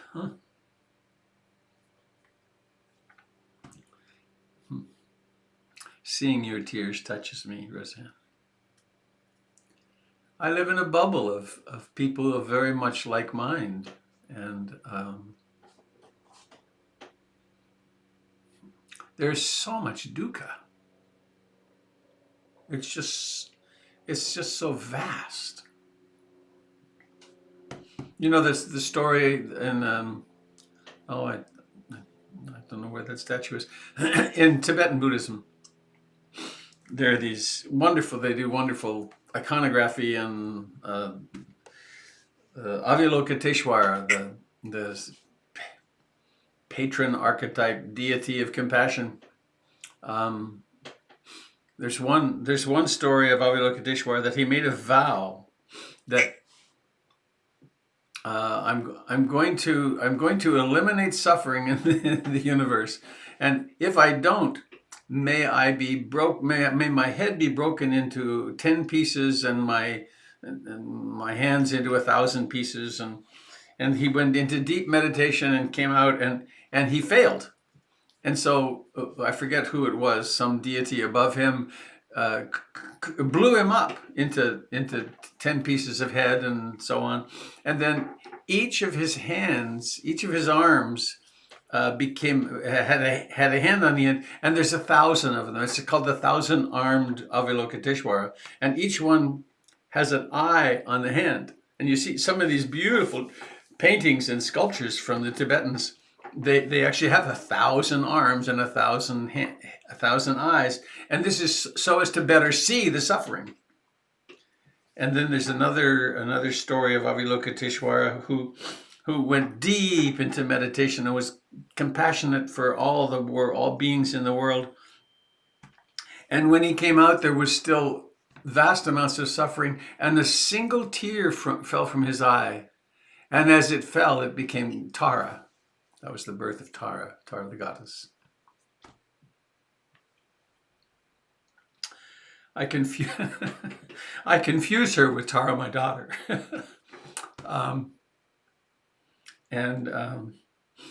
She is known as she who hears the cries of the world. And so there's something about tenderizing ourselves and opening up to the suffering, not to get blown away by it, but to further open it. And it creates the, in a sense, not the urgency, but the primordial impulse toward becoming more compassionate and not staying caught in the fear and hatred. So thank you for sharing that. I know I have that, and maybe everybody here has something similar. I guess in a way it's a sign of maturity that one could become ecstatic and forget, but whoa, we're really just setting off on our journey of healing.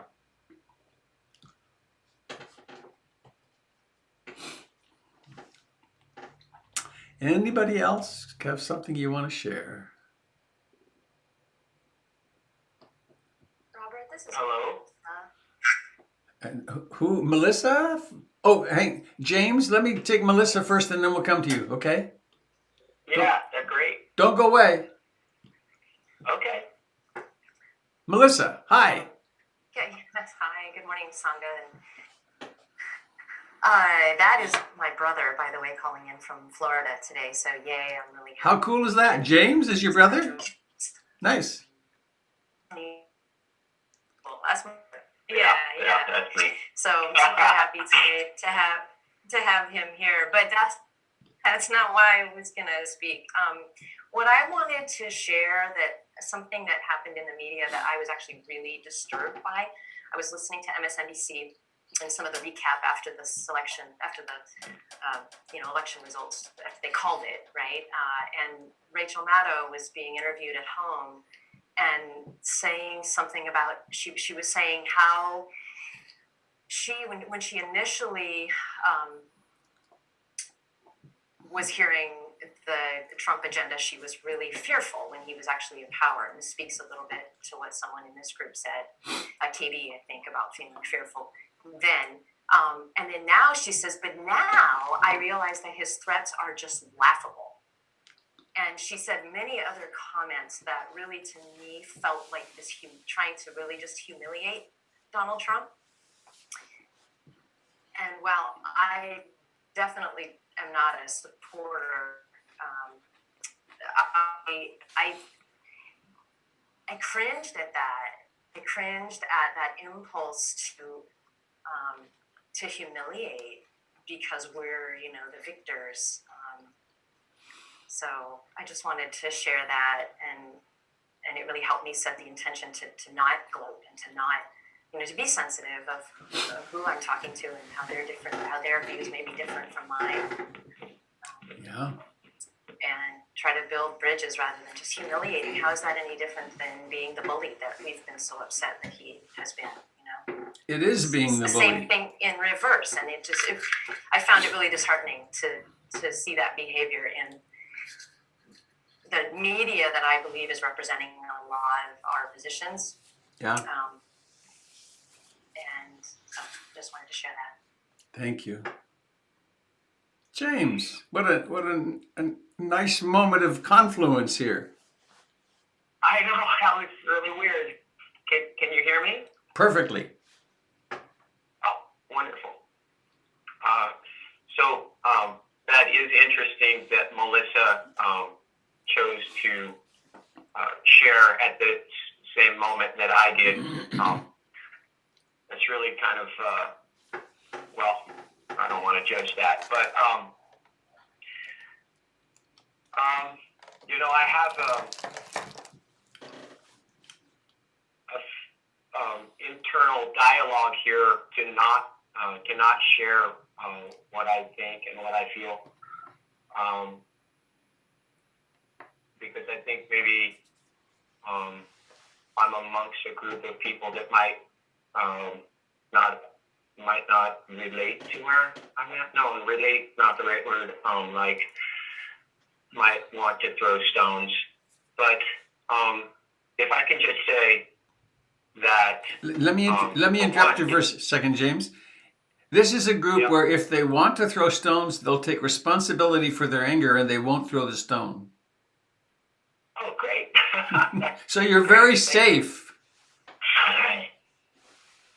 I feel safe. Thank you. And I know that the clock is ticking by here. People probably have lives, but I'm up in my own mind here. I'll just say it.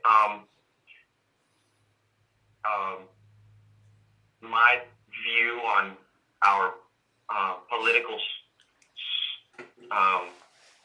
the way our politics work, and my hands are kind of going in this wave, like the stock market breathes.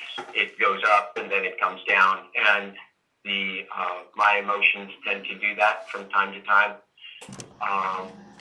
There are qualities about Donald Trump that are really, really awesome. I'm not suggesting, that I'm a supporter for him as president, but as a person, he has an amazing strength. That is really, I've heard it said, take what you can use and leave the rest. And so I also was drawn to tears when Biden was sharing. I love the spirit of unity and healing. And but I just want to acknowledge and respect the path that we have been on with Donald Trump in the presidency, and how we've broken away what I would call like this numbing comfort. People are very unsettled, and I think this is a really wonderful process. And I just want to acknowledge, my gratitude for that process, and the healing that comes from it. And again, I think this is my first time visiting, and I intend to visit again. I think this is just wonderful, and I've been taking some notes, and I love this group. This is really great. So thank you very much. Thanks a lot. No stones. No stones. Good. Thank you. Maybe the task really is to learn to love each other, whatever our views.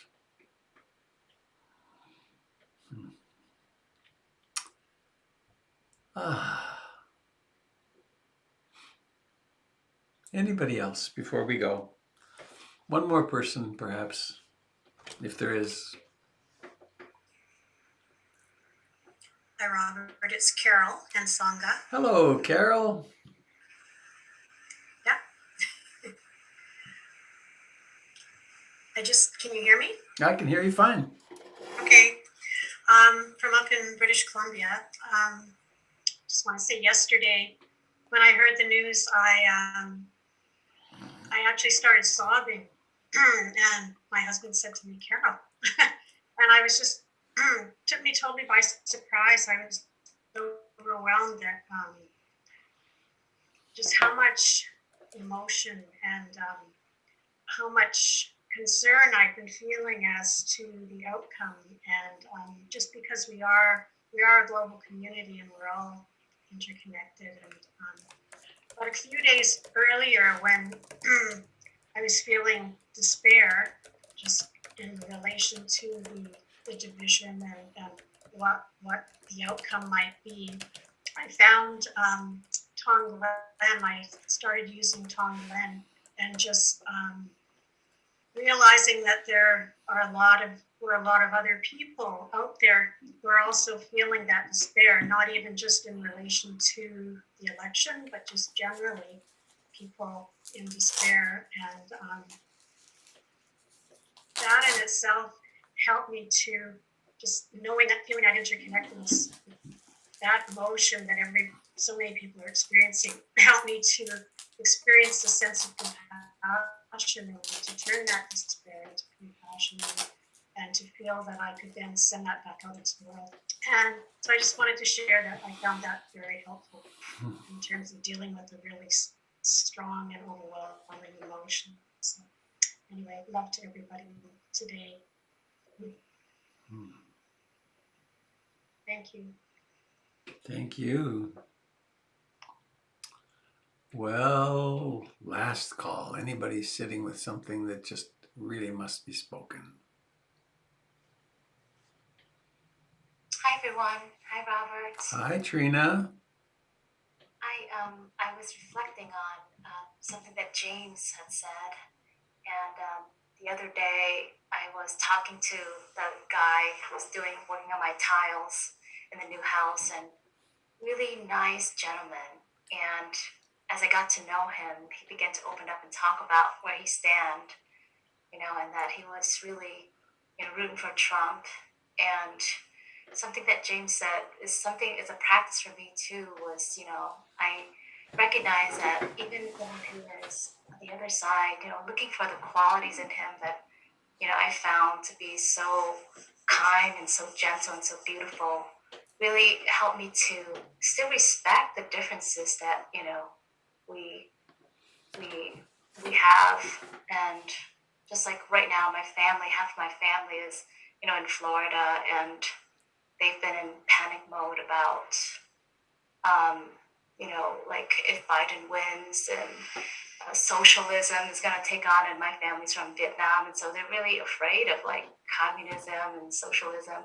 And so understanding where they come from, and also, looking at the qualities of people, not from where we're different, but where we're similar, really does help me bridge that gap, of feeling separate or different, or us versus them, to finding that common ground. And it really helps me to reframe that, and feel, the humanness in all of us, and that as long as we continue to see that there is the other,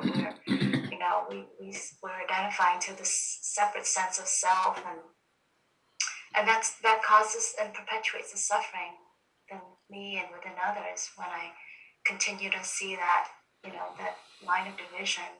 And so it's a beautiful practice, like James says, just to be able to see the qualities in another, that, the wholesome qualities, or at least try to find that. And that is always there. So thank you. Thank you, Trina.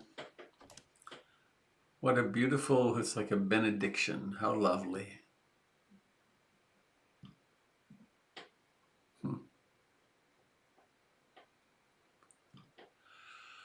Well,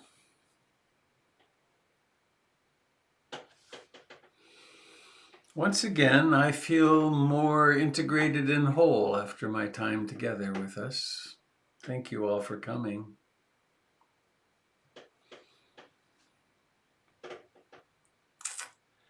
So I invite you to join me tomorrow morning at 7 Pacific time for another installment of being together around the campfire of the Dharma.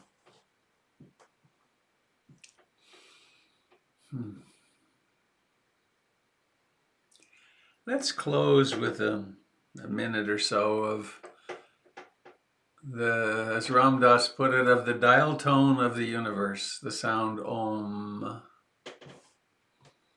And let's include in this Om our heart energy and all beings of every political persuasion,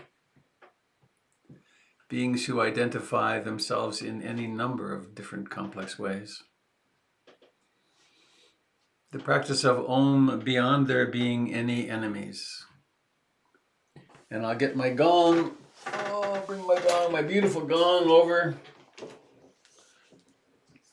All right. So, landing in the body, and then finding that vibration in the chest and the heart that goes all the way up to the crown. And please let's unmute, if you wish.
Goodbye, dear friends. Thank you for coming today. Please have a wonderful, loving celebration and whatever comes next. Thank you, Robert. Hey, everyone. Thank you, Robert. Bye-bye. Bye. Goodbye. Where are you? Bye-bye. Till tomorrow. Bye, Frank. Hi, Alison. Goodbye, Frank. Goodbye. Thanks for Bye. coming in, James. Nice to see you. You are welcome. Nice to experience this. All right, where's the button? There's the button. Ready to launch. Here we go. Ka-chung, ka-tung. Goodbye, dear friends on Facebook. Sorry for the sound issue, but I think it got fixed okay.